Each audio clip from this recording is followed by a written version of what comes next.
Hello students, welcome to study master. I am GS Rai और आज आपके लिए जो है इंडियन इकोनॉमी का 13th लेक्चर लेकर आए हैं। आपको अच्छे से करवाया जाएगा, सारी चीजें हम लोग अच्छे से इसमें कवर करेंगे। लेक्चर को शुरू करने से पहले लेक्चर का एक ओवरव्यू ले लेते हैं, जैसे कि हम हर लेक्चर में करते हैं। सबसे पहले चैप्टर का नाम देखिए, क्या है? पॉवर्टी। क्या बोलते हैं इसको हिंदी में? गरीबी। तो गरीबी के बारे में आप लोग जो है पहले भी पढ़ चुके हैं, जो कि हमारा तीसरा चैप्टर या तीसरा लेक्चर था, उसमें आपने पॉवर्टी के बारे में पढ़ा है। लेकिन आज ये उससे एडवांस चीजें हैं, क्योंकि धीरे धीरे हम लोग जो है टफनेस लेवल बढ़ा रहे हैं।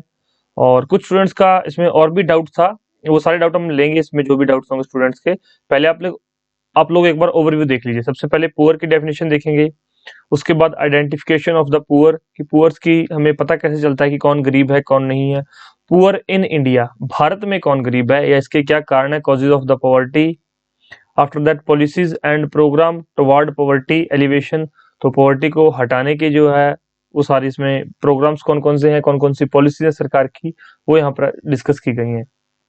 और उसके बाद जैसे आप लोग हर लेक्चर में करते हैं, जो है पूरा थ्योरी करने के बाद सारे क्वेश्चंस और उनके आंसर्स जो है साथ में किए जाते हैं। तो ये सारी level 1, level 2 and level 3 questions. आपको पता है कि लेवल 1 में जो है वो क्वेश्चंस होते हैं जो मॉडरेट, इजी टू मॉडरेट होते हैं। लेवल 2 के अंदर जो क्वेश्चंस हैं सारे, वो आपको थोड़े टफ लेवल के मिलते हैं। और लेवल 3 में जो प्रीवियस ईयर क्वेश्चंस हैं, जो कि पिछले सालों में एग्जाम में पूछे गए, तो वो सारे इसमें हम लोग जो कवर करते हैं। लेक्चर को शुरू करने से पहले आप लोगों को जो है मैं रिवीजन करवाता हूँ कि आज तक जो है लास्ट, ये हमारा 13 चैप्टर है, तो हमने आज तक 12 चैप्टर किए हैं या 12 लेक्चर आपने देखे हैं। तो वो देख लीजिए कौन कौन से चैप्टर्स हैं। इससे क्या आपको एक रिवीजन हो जाती है और एक लिंक बन जाता है कि आपने क्या आज तक पढ़ा है, आपको याद है या नहीं है। जब आप उसकी डेफिनेशन याद कर लेते हो तो आपको चीजों के बारे में थोड़ा और भी याद आ जाता है, या चैप्टर का नाम याद आ जाता है, तो आपको फिर उसके रिलेटेड चीजें भी याद रह जाती हैं।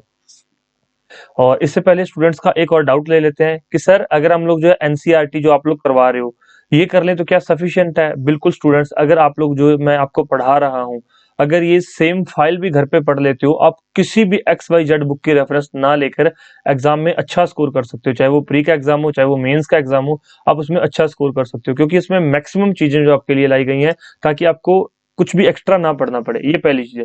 दूसरी चीज क्या है, इसमें टू द पॉइंट लिखा हुआ है, इधर उधर की फालतू बातें नहीं लिखी हुई। कई बार क्या होता है, 1200 पेजेस की बुक होती है और उसमें से काम के कितने पेज होते हैं?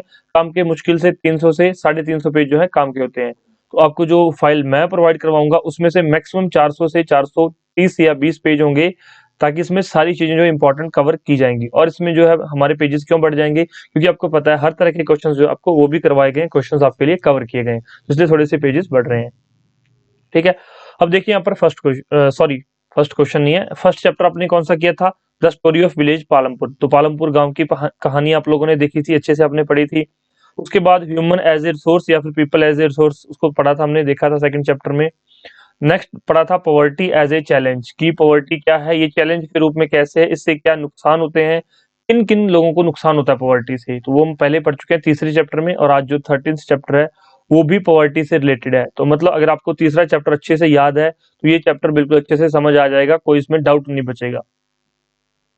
फोर्थ देखिए, फोर्थ है फूड सिक्योरिटी इन इंडिया। और उसके बाद जो नेक्स्ट चैप्टर था वो कौन सा था? Development dent sectors of Indian economy. Seventh chapter जो हमने किया था वो क्या था? Money and credit. और यहाँ पर देखिए ये पहले जो 4 चैप्टर है ये 9th क्लास के एनसीईआरटी से थे। उसके बाद 5 से लेकर जो है 9 तक ये 10th क्लास के एनसीईआरटी से थे। और 10 से आगे जो है 11, 12, 13, ये जो सारे चैप्टर कौन सी एनसीईआरटी से? 11th क्लास के एनसीईआरटी से। तो आप लोग ये जो जरूर एक बार देख लीजिएगा कि किस किस क्लास की एनसीईआरटी है। अगर आप एनसीईआरटी फॉलो करना चाहते हैं तो आप अपनी एनसीईआरटी की बुक्स भी फॉलो कर सकते हैं। लेकिन ये है कि एनसीईआरटी की बुक्स में बहुत चीजें एक्स्ट्रा दी होती है, जो कि आपके एग्जाम पॉइंट ऑफ व्यू से इंपॉर्टेंट नहीं है, क्योंकि जो 9th क्लास की एनसीईआरटी है, जो 10th क्लास की एनसीईआरटी है, वो 9th और 10th क्लास के बच्चों के लिए बनी है। मतलब उस टाइम पे 9th क्लास में बच्चे को बहुत सारी चीजें बाहर की नहीं पता होती, लेकिन आज के टाइम में आपको वो सारी चीजें पता है, तो आप उन चीजों को स्किप कर सकते हैं। और इस जो पीडीएफ मैंने आपको प्रोवाइड करवाई है, फिर जो हार्ड कॉपीज मेरे द्वारा आपको भेजी गई हैं, इसमें जो है इसमें आपको वो चीजें जो है एक्स्ट्रा 9th 10th वाली वो हटा दी गई हैं, जो आपके एग्जाम पॉइंट ऑफ व्यू से इंपॉर्टेंट है, वो यहाँ पर इसके अंदर रखा गया है। तो इसलिए ये जो उससे थोड़ी सी बेटर है, ये पीडीएफ है या हार्ड कॉपीज है, ये उससे बेटर है, तो आप ये जो है जरूर फॉलो कीजिए। और 8th चैप्टर जो हम लोगों ने किया था वो क्या था? Globalisation and Indian economy. कि ग्लोबलाइजेशन का भारतीय इकोनॉमी पर क्या असर पड़ा, कैसे असर पड़ा।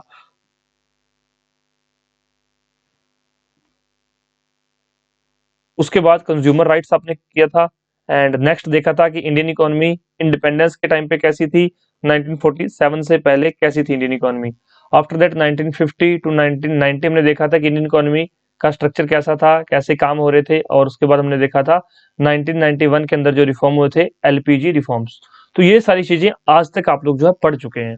तो अगर नाम याद है चैप्टर्स के, तो चैप्टर के अंदर का भी कुछ ना कुछ कंटेंट, चाहे 1%, चाहे 50%, चाहे 100%, कुछ ना कुछ आपको जरूर याद रहता है। तो इसलिए मैं सारी रिविजन आपको साथ साथ करवा रहा हूँ, क्योंकि मैं ये मेरी जिम्मेवारी समझता हूँ कि अगर पढ़ा मैं रहा हूँ तो मेरी जिम्मेवारी है आपको याद करवाना, लेकिन रिविजन करना आपकी जिम्मेवारी है। अगर मैं कुछ अपनी ड्यूटी समझता हूं तो आपको अपनी ड्यूटी जरूर निभानी चाहिए और समझनी चाहिए। सर ने पढ़ा दिया है, उसके बाद सर ने कहा है कि ये जो पीडीएफ है इसको एक बार पढ़ लो, तो भाई लेक्चर खत्म होने के बाद 1 घंटे बाद, 2 घंटे बाद, जैसे सुबह लेक्चर देखा है तो शाम को पीडीएफ पढ़ लो, तो एक बार जरूर पढ़ लो। और उसके बाद मैंने बोला कि रिविजन कर लो, तो भाई रिविजन वीक में एक बार एक लेक्चर की और पीडीएफ की रिविजन जरूर हो जानी चाहिए। जैसे कि एक थोड़ा सा प्लानिंग बता देता हूँ कि कैसे आप लोग जो है इसको बेटर यूटिलाइज कर सकते हैं चीजों को। तो 1 या 2 मिनट में आपको सारी चीजें समझा दूंगा। जैसे कि लेक्चर वन में आपको जो है चैप्टर 1 पूरा कवर करवाया गया है। आपने किया मंडे को, ये मंडे को कर लिया। मंडे मॉर्निंग में आपने लेक्चर देखा इकोनॉमी का। मंडे इवनिंग में आपने जो है पीडीएफ फाइल पढ़ ली। उसके बाद लेक्चर 2 ट्यूसडे को देखा, यहाँ पर 3 Wednesday, 4th Thursday, 5th Friday, 6th Saturday. अब यहाँ पर जो 7th लेक्चर है, संडे को 7th लेक्चर मत देखिए। संडे को क्या कीजिए, संडे को ये जो लेक्चर्स हैं इनको देख लीजिए, इनको रिवाइज कीजिए एक बार, इन सभी लेक्चर्स को रिवाइज कर लो। और आप इसको जो जिस चैप्टर में प्रॉब्लम है, जिस चैप्टर की जो है समझ नहीं है या कुछ चीज प्रॉब्लम है, उसको ज्यादा रिवाइज करो। बाकी चीजें आप थोड़ी सी फास्ट करके भी देख सकते हैं, क्योंकि रिवीजन के टाइम पे आप पूरा टाइम ना लगा के उसको फास्ट करके देख सकते हैं, अगर आपको चीजें सिर्फ रिवाइज करनी है। हाँ, अगर किसी को मान लो तीसरे लेक्चर में ही कोई प्रॉब्लम है, डाउट है, तो वो पूरा लेक्चर आराम से देख सकता है। फास्ट करके देखेंगे तो आपका थोड़ा टाइम कम लगेगा। उसके बाद टाइम निकालिए, संडे मॉर्निंग में आपने ये देख लिया, संडे इवनिंग में आप लोग जो है पीडीएफ फाइल्स जो है इसको एक बार पढ़ लीजिए। अगर हार्ड कॉपीज आपने मंगवा रखी हैं या आपने प्रिंट निकलवा रखा है तो आप वो भी पढ़ सकते हैं। या फिर अगर संडे को आप एंजॉय करना चाहते हैं अपनी लाइफ को अच्छे से, और कि मतलब संडे को पढ़ाई नहीं करना चाहते, तो आप फिर 5 दिन पहले पढ़ लीजिए और सैटरडे को जो है रिवीजन के लिए रख लीजिए। तो एक दिन आपको रिवीजन के लिए जरूर रखना पड़ेगा, और इससे क्या है आपको जो फायदा मिलेगा। अब आपके दिमाग में आ रहा होगा, किसी बच्चे का डाउट हो सकता है कि सर मान लो पहला तो आपने बता दिया कि 1 2 3 4 5, आपने जो मंडे, ट्यूसडे, वेडनेसडे, थर्सडे और फ्राइडे, पहला तो आप लोगों ने बता दिया कि सर इस तरह से है। अगर यहाँ से 6th 7th 8th 9th और 10th लेक्चर मैं नेक्स्ट मंडे ट्यूसडे देखूंगा,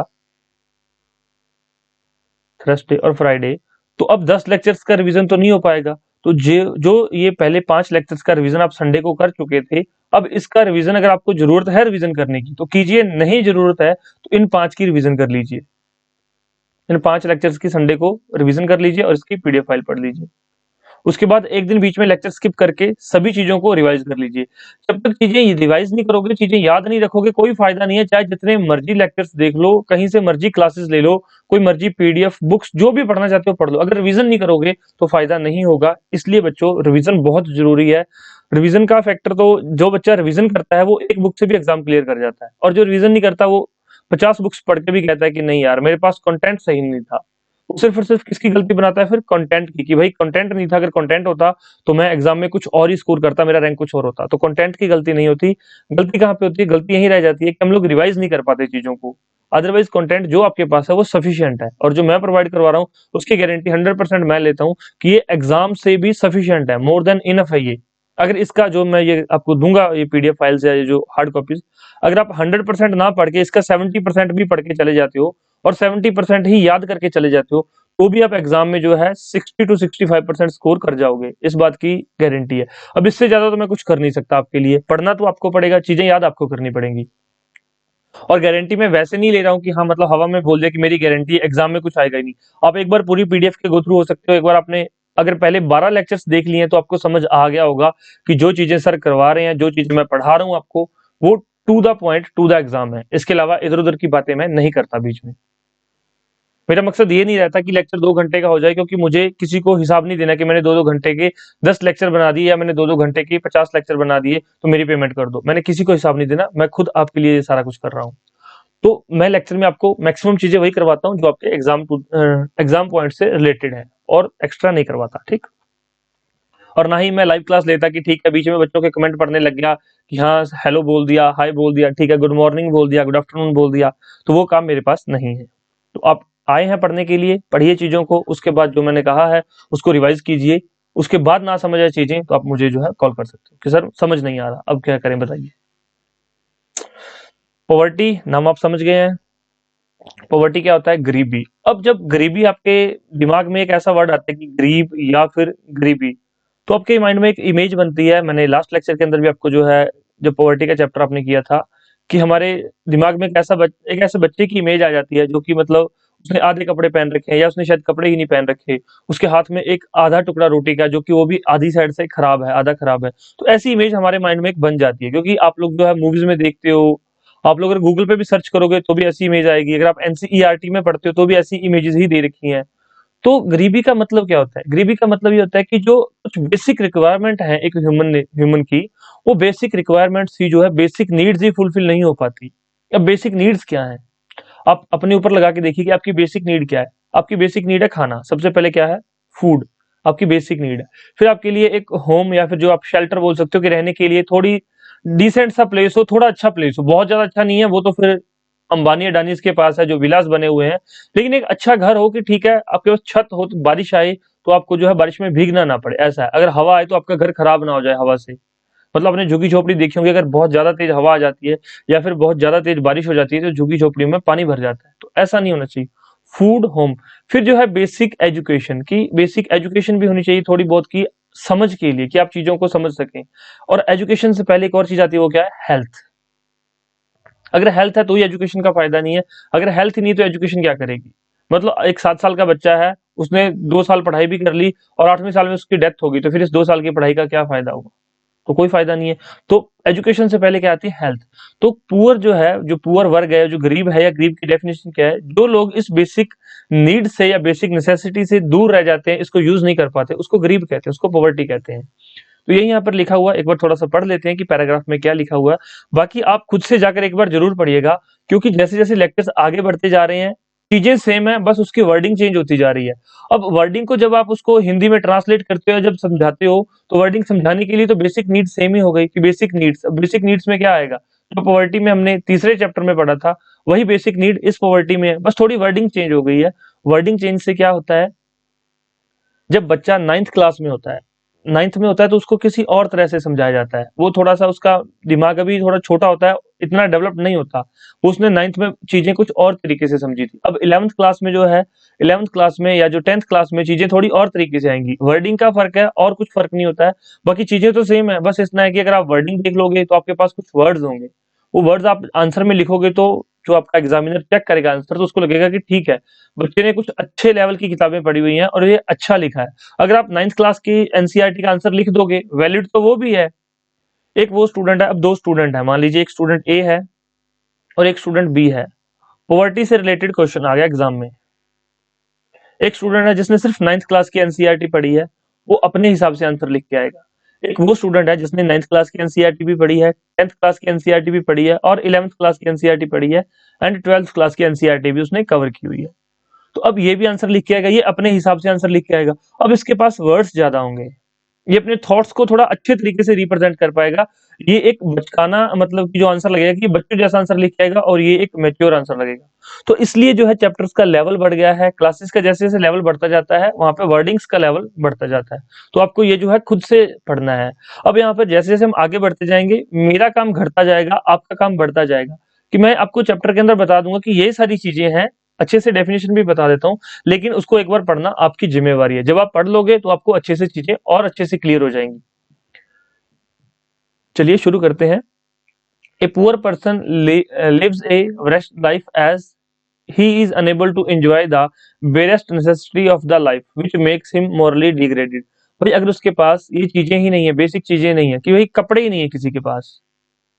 अगर एक छोटा बच्चा है, 2 साल का है, 4 साल का है, उसके पास कपड़े नहीं है, वो ठीक है, वो मैनेज कर लेगा, उसको शर्म नहीं आएगी। लेकिन अगर वो बच्चा 5 से 7 साल के बीच में, अगर उसके पास कपड़े नहीं है, तो वो दूसरे लोगों के सामने जाने में भी शर्माएगा। वो भीख भी नहीं माँग पाएगा। नंगा बच्चा कभी भीख भी नहीं माँग सकता, कि वो शर्म के मारे बाहर ही नहीं जा पाएगा। तो इसलिए वो मोरली डिग्रेड हो जाता है गरीबी के कारण। He can not conduct himself as a human being. उसको लगता है कि क्या मैं इंसान नहीं हूँ? उसके अंदर ये हीन भावना पैदा हो जाती है कि मैं इंसान ही नहीं हूँ, शायद भगवान ने मुझे ऐसा क्यों बनाया। तो फिर जो गरीब आदमी है वो हमेशा भगवान को ही दोषी मानता है, भगवान को ही जो है गालियां देता है। वो किसी दूसरे इंसान को गालियां नहीं दे पाता। क्यों? क्योंकि वो इस कंडीशन में नहीं होता। आपने कभी ये सुना है कि जो पावरफुल लोग हैं वो कभी भगवान को गालियां देते हैं? वो खुद करते हैं, जो भी करते हैं वो अपने दम पे फिर उसको हासिल कर लेते हैं, क्योंकि वो पावरफुल, उनके पास पावर है। लेकिन जो गरीब है उसके पास पावर नहीं है, ना ही वो अपना खाना खुद कमा पा रहा है, ना उसको अपने लिए अच्छा शेल्टर प्रोवाइड करवा पा रहा है। तो इसलिए वो सिर्फ भगवान को दोषी मानता है। लेकिन ये दोष भगवान का नहीं होता, इसमें गॉड का दोष नहीं होता, इसमें कहीं ना कहीं इकोनॉमिक्स का फेलियर है, कहीं ना कहीं जो है देशों को जो संचालन करने वाले लोग हैं उनका फेलियर है ये। आगे हम इसको समझेंगे कैसे। The treatment that he gets from society demoralize him. The poor people possesses few assets and reside in कच्चा हटमैट्स, जो मैंने आपको बताया कि जो कच्चे मतलब घरों में रहते हैं या जो लकड़ी के जो घरों में बने रहते हैं। तो गरीबों के पास जो बेसिक नेसेसिटीज भी नहीं होती, तो उसको क्या बोलते हैं? पुअर, गरीब।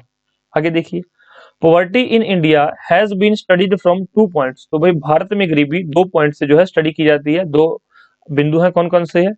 In rural areas and in urban areas. तो रूरल एरियाज में भी जो है अलग गरीबी जो है पॉवर्टी स्टडी की जाती है, और रूरल में और अर्बन में अलग की जाती है। क्योंकि शहरी गरीबी के कारण कुछ और हो सकते हैं, और जो रूरल एरियाज की गरीबी है इसके कारण कुछ, ग्रामीण गरीबी के कारण कुछ और हो सकते हैं। तो इसलिए इन दोनों को अलग अलग जो है स्टडी किया जाता है, ताकि इनके कारणों को देखा जा सके, कारणों को पढ़ा जा सके, और फिर कारणों को हटाया जा सके, दूर किया जा सके, ताकि गरीबी की समस्या से छुटकारा पाया जा सके। Poor people include landless agriculture labourer. गांव में जो है जिनके पास कम भूमि है या भूमि है ही नहीं, जो सिर्फ और सिर्फ लेबर मतलब कि किसी दूसरे के खेत में जाके मजदूरी करते हैं, तो वो लैंडलेस लेबरर हो गए वो। या उनके पास स्मॉल होल्डिंग है, किसी के पास 1 या 2 एकड़ जमीन है, तो मतलब वो एक हिसाब से वो अपने परिवार के लिए सिर्फ और सिर्फ अनाज उगा पा रहा है, उसके अलावा वो कुछ भी बेसिक नेसेसिटी अपने परिवार को नहीं प्रोवाइड करवा पा रहा, तो वो भी गरीब ही है। Landless labor engaged in a variety of non-agriculture jobs or tenant cultivators with small land holdings. Starvation and hunger are the key feature of this poorest households. तो भाई भूखमरी और जो है भूख, इनका जो है सबसे बड़ा मतलब कि फीचर है, की फीचर है कि ये भूखे रह जाते हैं। इनको जो जो बेसिक खाना जितना इनके लिए चाहिए वो भी नहीं मिल पाता। न्यूट्रिशन की बात तो बाद में करते हैं, भरपेट खाना ही नहीं मिल पाता इन लोगों को। तो ये यहाँ पर लिखा हुआ है, मैंने हाईलाइट भी यहाँ पर किया हुआ है दोनों पीडीएफ्स में, तो आप देख सकते हैं। The poor lack basic literacy and skills, hence have very limited economic opportunities. अब भाई जो गरीब तबका है उनके पास एजुकेशन ही नहीं है, उनके पास कोई स्किल नहीं है, तो उनके पास एक लिमिटेड सा काम होता है कि वो दिहाड़ी मजदूरी ही कर सकते हैं। मतलब डेली वेजेस पे वो क्या है, लेबर का काम कर सकते हैं, और वो कोई काम नहीं कर पाते। मतलब इसमें ये है कि एक साइकिल की तरह हो गया कि भाई गरीब का बच्चा स्कूल नहीं जा पाएगा, तो फिर गरीब का बच्चा गरीब ही रह जाएगा। तभी तो राइट टू एजुकेशन लाया गया कि भाई हर एक को एजुकेशन तक पहुंच हो, ताकि उसका माइंड डेवलप हो सके, तो उसके बाद वो कुछ थोड़ा दिहाड़ी मजदूरी से ऊपर उठ के कोई काम कर सके। और अगर एक परिवार का एक बच्चा पढ़ लिख जाता है, तो उसकी आने वाली 7 पुश्तें, ये रियलिटी है, अगर कोई पढ़ लिख जाता है तो आगे आने वाली जो है 7 के आगे जो मान सकते हैं उनके बच्चों के बच्चे, उन पर भी जो इफेक्ट होता है कि उनके दादा परदादा पढ़े लिखे थे। Poor people also face unstable unemployment. भाई गरीबों के लिए अनस्टेबल एम्प्लॉयमेंट होता है, कभी उनको दिहाड़ी मजदूरी से निकाल लिया जाता है। क्यों? क्योंकि उनके पास उनके राइट्स की नॉलेज नहीं, उनको पता ही नहीं है, और स्किल भी नहीं है। भाई क्या पता खेत में 2 दिन काम हो, तीसरे दिन काम ही ना हो। या फिर अगर कोई 200 रुपए में काम करवा रहा हो और वो कहे कि मैंने जो है 300 रुपए का काम किया, या फिर इस काम की दूसरा बंदा 300 रुपए दे रहा है, तो वो कहेगा कि भाई कल से काम पे आने की जरूरत नहीं है। तो मतलब गरीबों का शोषण भी फिर ज्यादा होता है। ये इस पैराग्राफ में लिखा हुआ है कि आगे गरीबों का फिर शोषण भी ज्यादा होता है, उनको एक्सप्लॉइट भी ज्यादा किया जाता है। जो एम्प्लॉयर्स होते हैं वो इनको जो है कम वेजेस देते हैं और उनका शोषण ज्यादा करते हैं। Most poor household have no access to electricity. भाई गरीबों के पास इलेक्ट्रिसिटी नहीं होती, मतलब जैसे ही सूरज छिप जाता है तो अंधेरे में बैठते हैं। अंधेरे में आपको पता है कि अब एक स्टूडेंट लाइफ में आप लोग अपने हिसाब से सोचिए कि आप लोग जो है दिन में पढ़ते हैं, दिन में कोई भी काम करते हैं, आप लोग सोचते हैं कि चलो ठीक है, रात को 8 से लेकर 12 बजे तक 4 घंटे मैं स्टडी कर सकता हूँ या कर सकती हूँ। वो लोग क्या है कि भाई 7 बजे से पहले पहले सारे काम निपटा के अपना 8 बजे सोने चले जाते। क्यों? क्योंकि उनके पास इलेक्ट्रिसिटी नहीं है, तो वो क्या करेंगे? इलेक्ट्रिसिटी के बिना वो कुछ देख नहीं सकते, और सुबह फिर वो 6 बजे के आसपास, तो ये सारा जो वो उसमें कुछ कर सकते थे एक्स्ट्रा। अब आपने देखा होगा कुछ लोग जो है पढ़ना चाहते हैं कि चलो रात को पढ़ लेंगे, लेकिन अगर इलेक्ट्रिसिटी नहीं है तो फिर कैसे पढ़ पाएंगे? हर कोई स्ट्रीट लाइट पे नहीं पढ़ सकता। आपने देखा होगा, कई आपने स्टोरीज पढ़ी होंगी, सुनी होंगी कि स्ट्रीट लाइट पे पढ़ के जो झुग्गी झोपड़ियों के बच्चे जो है सक्सेसफुल जॉब्स के अंदर जो है पहुंच गए हैं। लेकिन वो कोई कुछ लोग कर सकते हैं, बाकी हर एक नहीं कर सकता, तो उनके पास इलेक्ट्रिसिटी नहीं है। There primary cooking fuel is firewood, भाई वो लकड़ी पे खाना पकाते हैं, या फिर काऊ डंग है, काऊ डंग केक आपको पता है, उपले, उनके ऊपर वो खाना पकाते हैं। उनके पास एलपीजी, केरोसिन ऑयल्स, इन सब की सुविधा नहीं है। और अगर मान लो बारिश हो, एक एग्जांपल से समझ लीजिए, गरीब का कितना बुरा हाल होता है। शायद जो शहर के लोग हैं उनको कुछ पता होगा, कई लोगों को नहीं भी पता होता, क्योंकि कुछ लोगों ने गरीब देखे ही नहीं होते, और कई लोगों ने गरीबी नहीं देखी होती। लेकिन भाई अगर आप सोसाइटी के अंदर कभी बाहर निकले हो तो आपको पता चल जाएगा। अगर मान लो 3 से 4 दिन लगातार बारिश हो जाए, तो सबसे ज्यादा नुकसान किसका होता है? गरीब तबके का। कैसे? भाई 4 दिन है, जो डेली काम पे जाता है, डेली दिहाड़ी मजदूरी करता है, उसको काम नहीं मिलेगा 4 दिन। बारिश हो रही है, कंस्ट्रक्शन वर्क नहीं चलेगा, जो कंस्ट्रक्शन मजदूर है उसको काम नहीं मिलेगा 4 दिन।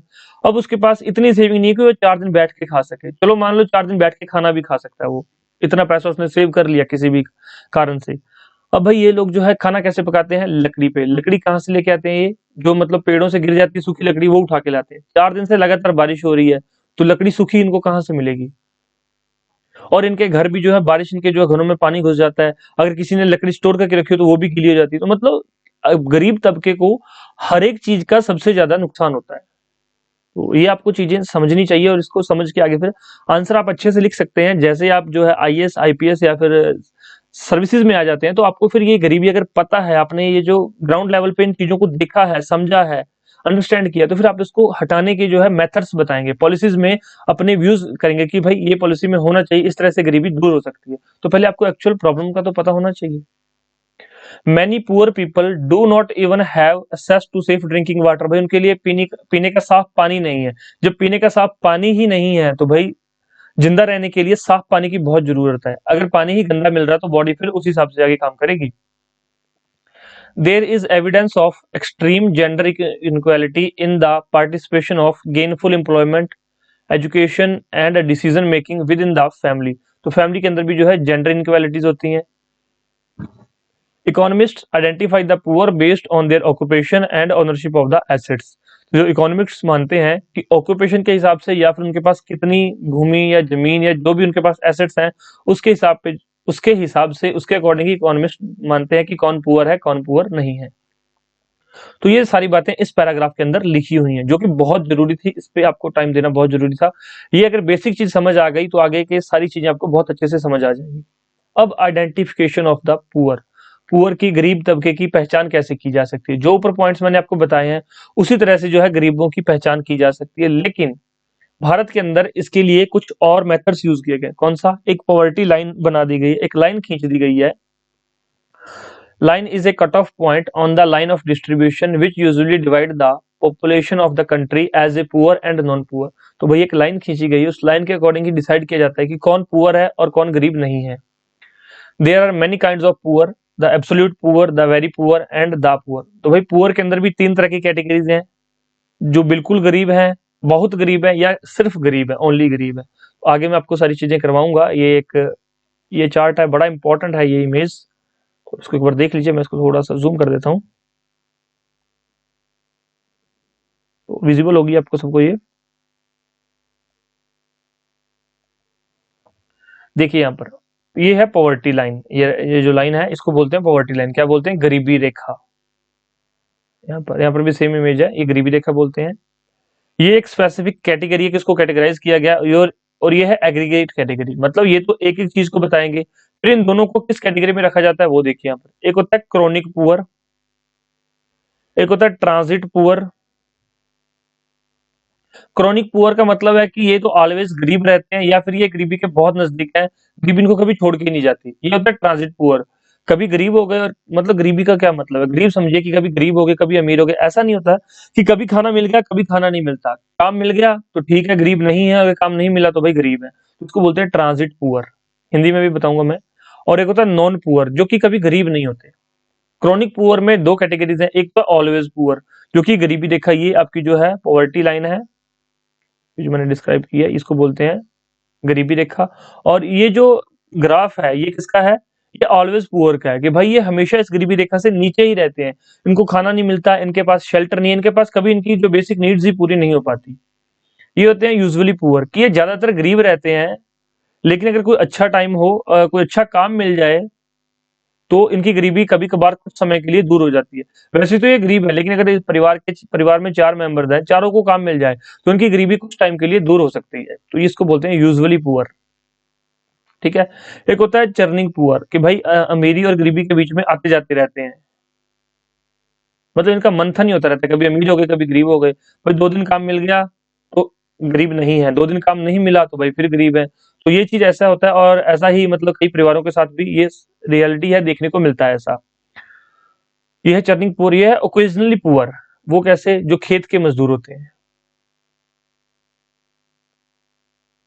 भाई जब बिजाई होती है तब उनको काम मिल जाता है, जब कटाई होती है तब उनको काम मिल जाता है। उसके बीच में जो 2 महीने का टाइम होता है, जो फ्री टाइम होता है, उस टाइम पे ये लोग जो गरीब होते हैं, अदरवाइज उनको जो है काम मिलता रहता है।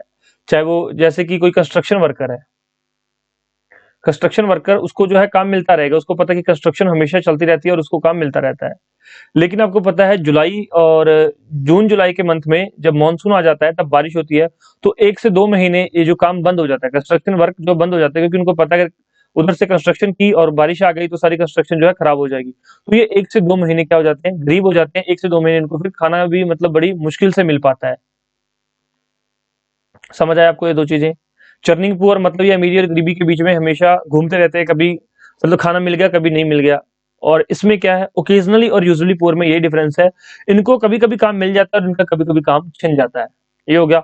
और नेक्स्ट कैटेगरी नॉन पुअर, ये कभी गरीब होते ही नहीं है, पुअर और नेवर पुअर, तो इनको बोलते हैं नॉन पुअर कि ठीक है गरीब तो है लेकिन इनको काम मिलता रहता है और ये अपना जो है पेट भरते रहते हैं और ये पॉवर्टी लाइन से ऊपर हैं। ये नॉन पुअर है, ये गरीब नहीं है। तो ये आपको समझ आया।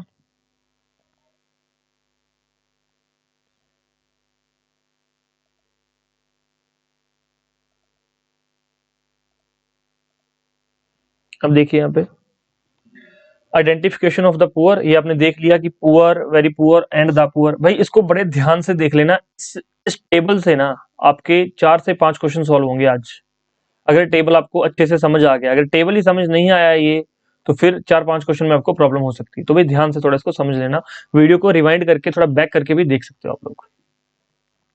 Similarly, there are various kind of the non-poor, the middle class, the upper middle class and the rich। भाई कुछ मिडिल क्लास होते हैं जो गरीब तो नहीं होते, लेकिन उनकी मतलब की सारी जरूरतें पूरी हो जाती हैं, लेकिन उनके शौक नहीं पूरे हो पाते। अपर मिडिल, भाई उनके कुछ शौक पूरे हो सकते हैं, सारे शौक नहीं पूरे होते। एंड द रिच, भाई इनका तो फिर क्या कहने। और जो वेरी रिच है एंड द एब्सोल्युटली रिच, तो भाई ये तो नाम से ही पता है कि भाई रिच की भी 3 कैटेगरी है, the rich, very rich and the absolutely rich. Absolutely rich कौन सा है, जिसकी 1000 करोड़ से भी ऊपर की प्रॉपर्टी है। ऐसा कहीं पे लिखा नहीं हुआ, आप समझ सकते हो कि इनकी कैटेगरी तो फिर कैसे हो सकती है। ठीक है, रिच के पास वो होता है जिसकी सारी जरूरतें और सारे शौक पूरे हो जाएं, वो रिच होता है। वेरी रिच कि भाई शौक भी पूरे हो रहे हैं और शौक का फिर उनका लेवल बढ़ जाता है। और middle class, upper middle class आप लोग जो है समझ सकते हैं, भारत में मोस्टली जो है जनसंख्या मिडिल क्लास और अपर मिडिल क्लास में जो है लाई करती है।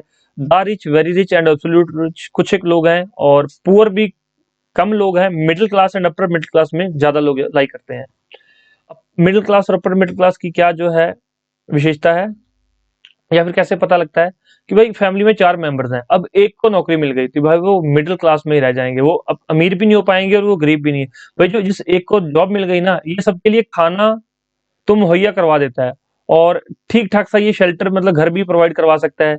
बच्चों के लिए एजुकेशन और हेल्थ की जो है चीजें हैं वो भी प्रोवाइड करवा देता है। हाँ, ऐसा है कि शायद प्राइवेट स्कूल में ना पढ़ा पाए, शायद जो है अच्छे हॉस्पिटल में इलाज ना करवा पाए, लेकिन गवर्नमेंट हॉस्पिटल में इलाज करवा लेते हैं। जो मेडिसिन गवर्नमेंट नहीं प्रोवाइड करवा पाती वो फिर ये अपनी फैमिली को प्रोवाइड करवा सकता है। तो ये middle class and upper middle class में यही लोग जो है लाई करते हैं। अगर परिवार में 4 लोग हैं, 4 में से 2 जॉब कर रहे हैं तो भाई ये रिच कैटेगरी में आ जाएंगे, या फिर अपर मिडिल में आ जाएंगे। और परिवार में 5 मेंबर्स हैं, परिवार में से 5 में से 4 जॉब कर रहे हैं या फिर अपना फैमिली बिजनेस है, तो वो फिर रिच या वेरी रिच कैटेगरी में आ सकते हैं। तो ये आपको एक समझाने का तरीका था, ऐसा कोई हार्ड एंड फास्ट रूल नहीं है कि 5 में से 4 लोग अगर नौकरी लग जाएंगे तो वो रिच में आ जाएंगे। ठीक है, ये समझाने के लिए मैंने आपको बताया है। There are many ways to categorise poverty. तो जो मैंने आपको ये जो टेबल करवाया है, ये टेबल को यहाँ पर लिखा हुआ रिटन फॉर्म में है।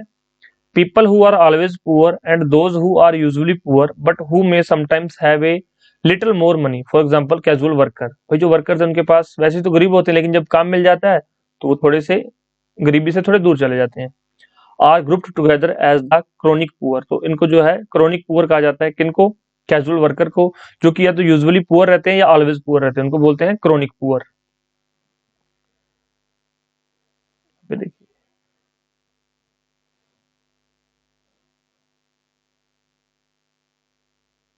पुराने गरीब कहा जाता है, क्रोनिक जो पुअर को पुराने गरीब कहा जाता है, हिंदी में देख लीजिए यहाँ पर। उसके बाद देखिए नेक्स्ट है group is the churning poor. Churning poor को क्या बोलते हैं? मंथन गरीब। ये नियमित रूप से गरीबी से बाहर निकलते रहते हैं और फिर गरीबी, जैसे कि छोटे किसान या फिर मौसमी श्रमिक, तो इसको बोलते हैं क्या? Churning poor. Who regularly move in and out of the poverty. तो वो आप इस समझ सकते हैं, इस जो है ये जो चर्निंग पुअर है, ये क्रोनिक पुअर है, ये चर्निंग पुअर है, कि भाई कभी गरीबी से निकल गए, कभी गरीबी में आ गए, तो ये इसको क्या बोलते हैं? Churning poor. ये लिखा हुआ यहाँ पर। और नेक्स्ट देखिए यहाँ पर क्या है, ये नॉन पुअर। तो वो सारा चीज इसको जो समझाया गया, तो आप इसको एक बार पढ़ लीजिएगा। There are many ways of measuring poverty. One way is to determine it by the monetary value. एक तो मॉनेटरी वैल्यू से पता कर सकते हैं कि भाई पर कैपिटा एक्सपेंडिचर कितना है, of the minimum calorie intake which was estimated at 2400 calories for a rural person and 2100 calories for a person in urban areas. तो भी जो अर्बन एरियाज में उसमें 2100 कैलोरीज रखी गई हैं, और जो गांव में है 2400 कैलोरीज। अगर बंदा कोई भी एक पर्सन है 2400 कैलोरीज गांव के अंदर डेली इनटेक कर रहा है, तो भाई वो गरीब नहीं है, कि वो अपने लिए कम से कम जितना उसको चाहिए खाना उतना वो खाना खा रहा है, तो वो गरीब की कैटेगरी से बाहर हो जाएगा। Higher calorie intake has been fixed for rural areas because the rural worker has to do great physical work as compare to the urban workers. भी अर्बन वर्कर्स जो हैं, वैसे तो अगर कंस्ट्रक्शन वर्कर है तो उनको भी फिजिकल वर्क करना पड़ता है, तो कहीं ना कहीं खेतों का काम जो है ज्यादा भारी भरकम होता है, तो इसलिए गांवों में जो है 2400 कैलोरीज जो है इनटेक रखा गया है। Economics state that a major problem with mechanism is that it groups all the poor together and does not differentiate between the poor, very poor and other poor. There are many factors other than income and assets which are associated with poverty. For instance, access plus basic education, health, drinking water and sanitation. तो भाई जो इसमें सरकारों ने क्या किया हुआ है, जो इकोनॉमिक्स है, इसमें एक प्रॉब्लम, क्या बड़ी प्रॉब्लम है कि भाई इन्होंने गरीबों को एक ही कैटेगरी में रखा हुआ है कि भाई जो गरीब है वो गरीब है, लेकिन इसकी कैटेगरीज हैं। कैसे पता चलता है कि भाई किसी के पास जो है बेसिक एजुकेशन नहीं है, हेल्थ केयर नहीं है, तो ये सारी चीजें जो इनको डिफरेंशिएट करती हैं, अलग अलग फैक्टर्स हैं जो कि डिफरेंशिएट करते हैं कि ये किस तरह का गरीब है। The need to consider to develop the poverty line, the existing mechanism for determining the poverty line is also does not take into consideration social factor that trigger and perpetuate poverty such as illiteracy, ill health, lack of access to resources, discrimination और lack of civil and political freedoms। तो भाई इसके साथ जो है गरीबी, पहले तो गरीबी है, गरीबी के साथ कुछ और भी चीजें हैं जो इस गरीबी को और ज्यादा ट्रिगर कर देती हैं, कि भाई एक तो लिटरेसी भी, अनपढ़ता रह गई। गरीब का बच्चा अगर पढ़ लिख जाएगा तो शायद वो कोई ना कोई नौकरी ले सकता है, गवर्नमेंट नहीं ले सकता तो शायद प्राइवेट नौकरी ही कर पाएगा, लेकिन अगर वो गरीब गरीब का बच्चा एजुकेशन ही नहीं मिल पाई उसको, तो भाई वो नौकरी नहीं ले पाएगा। इल हेल्थ और लैक ऑफ एसेस, मतलब कि उसकी 300 रुपए दिहाड़ी मजदूरी है किसी बंदे की XYZ की, और उसको जो है 100 रुपया दवाई पे लगाना पड़ रहा है, तो उसके पास 200 ही बचे। अगर उसकी हेल्थ ठीक है तो वो शायद काम भी अच्छा कर पाएगा, और भाई बीमार आदमी को फिर काम भी नहीं मिलता, ये भी आप समझते होंगे। डिस्क्रिमिनेशन होता है उनके साथ, lack of civil and political freedoms, उनके पास फ्रीडम्स बहुत कम होती हैं। Due to various limitation in the official estimate of the poverty, scholars have attempted to find alternative methods. तो भाई इन लिमिटेशन के कारण जो कुछ जो है स्कॉलर्स ने क्या किया कि इसको पॉवर्टी को एस्टिमेट करने के लिए कुछ अल्टरनेटिव मेथड फाइंड आउट करने की कोशिश की, और इसके लिए अमर्त्य सेन जो कि नोबेल प्राइज विनर हैं, इनको जो है 1998 में इकोनॉमिक्स के अंदर जो है नोबेल प्राइज मिला था। ये नोट कर लेना, कई बार एग्जामिनर डायरेक्ट पूछ लेता है कि अमर्त्य सेन को नोबेल प्राइज जो है इकोनॉमिक्स के क्षेत्र में कब मिला, या फिर अमर्त्य सेन को किस क्षेत्र में नोबेल पुरस्कार दिया गया। इन्होंने क्या डेवलप किया था, इन्होंने सेन इंडेक्स, अमर्त्य सेन इंडेक्स इन्होंने जो है डेवलप किया था। There are other tools such as poverty gap index and square poverty gap, जो है ये कुछ अदर टूल्स हैं क्या, गरीबी को फाइंड आउट करने के लिए कि गरीबी किस लेवल की गरीबी है। तो ये सारी चीजें आपको अच्छे से यहाँ तक समझ आ गई होंगी। अब उसमें देखिए नेक्स्ट है पुअर इन इंडिया, कि भारत में जो गरीब तबका है या भारत में गरीबी किस प्रकार की है। When the number of poor is estimated as the proportion of people below the poverty line, it is known as head count ratio. तो भाई हेड काउंट रेशियो की ये डेफिनेशन है, एग्जामिनर डायरेक्ट इसको जो है क्वेश्चन के रूप में पूछेगा। दोबारा से देख लीजिए, जब गरीबों की संख्या का अनुमान गरीबी रेखा से नीचे के लोगों के अनुपात के रूप में लगाया जाए कि भाई गरीबी रेखा से नीचे कितने लोग हैं, तो इसे हेड काउंट रेशियो के रूप में जाना जाता है कि भाई इसको हेड काउंट किए गए, head count ratio. The official data on poverty is now made available to the public by NITI Aayog. पहले जो है प्लानिंग कमीशन बनाता था इस डाटा को, अब किसके द्वारा ये डाटा जारी किया जाता है, नीति आयोग के द्वारा। It is estimated based on consumption expenditure data collected by the national sample survey organisation, now is called the national statistical office. भाई ये जो डाटा है ये कंजप्शन एक्सपेंडिचर का डाटा कौन कलेक्ट करता है, नेशनल सैंपल सर्वे ऑर्गेनाइजेशन। ध्यान से देख लेना, NSSO, इसकी फुल फॉर्म भी कई बार पूछ लेता है, और इसका अब क्या नाम हो गया है, नेशनल स्टैटिस्टिकल ऑफिस। ठीक है, ये राष्ट्रीय नमूना सर्वेक्षण संगठन, और इसे राष्ट्रीय सांख्यिकी कार्यालय कहा जाता है। तो देखिए कॉजेज ऑफ पॉवर्टी, गरीबी के कारण क्या है, जो आप लोग ऊपर पढ़ के आए हो वही सारी चीजें हैं, बस थोड़ा सा लिखने का तरीका बदल गया है, और लिखने के तरीके से ही आपको 10 में से 5 नंबर और 10 में से 9 नंबर मिल सकते हैं, लिखने के तरीके से। तो तरीका बदल गया है, तो इन चीजों को एक बार देख लीजिए ताकि आप लिखने के लिए आपके पास अच्छा कंटेंट हो। तो देखो क्या लिखा हुआ है, poverty can caused as a result of, poverty गरीबी कैसे हो सकती है, गरीबी के कारण देखिए सोशल कारण हो सकते हैं, सामाजिक कारण, इकोनॉमिक एंड पॉलिटिकल इनइक्वालिटी। तो ये तीनों तरह की इनइक्वालिटी गरीबी का एक कारण है। दूसरा देखिए सोशल एक्सक्लूजन, दूसरा पॉइंट है सामाजिक बहिष्कार हो किसी के साथ, अनएम्प्लॉयमेंट, इनडेटनेस, मतलब उसके पास ऋण इतना हो गया कि वो ऋण ही दे नहीं पा रहा है तो वो भी गरीब होता जाएगा। अनइक्वल डिस्ट्रीब्यूशन, ये मैंने आपको जो है क्रेडिट वाले में समझाया था कि ऋण जाल किसे कहते हैं, ऋण जाल या डेट ट्रैप, मैंने आपको अच्छे से बताया था, याद होगा स्टूडेंट्स को, नहीं याद तो भाई जाकर एक बार रिवीजन कर लेना। अब रिवीजन आपका काम है, लेक्चर्स आगे बढ़ते जाएंगे, सिलेबस पूरा होता रहेगा, लेकिन अगर आप रिवीजन नहीं करेंगे तो फिर चीजें जो आपके लिए मुश्किल होती जाएगी, आपकी मुश्किल बढ़ती जाएगी। अगर आप चाहते हैं कि चीजें जैसे आपको पहला दूसरा तीसरा लेक्चर बड़े आराम से समझ आ गया था, अगर वैसे समझ आता जाए तो भाई अपने बेसिक्स को स्ट्रॉन्ग करते रहो, साथ साथ में जो है पुराने लेक्चर्स को रिवाइज करते रहो, तो आगे वाले लेक्चर्स आपको आसान ही लगेंगे। और आप जब इकोनॉमी कंप्लीट कर लोगे तो आपको लगेगा कि इकोनॉमी इतनी आसान है, और मैं आज तक ऐसे ही इससे डर रहा था या डर रही थी।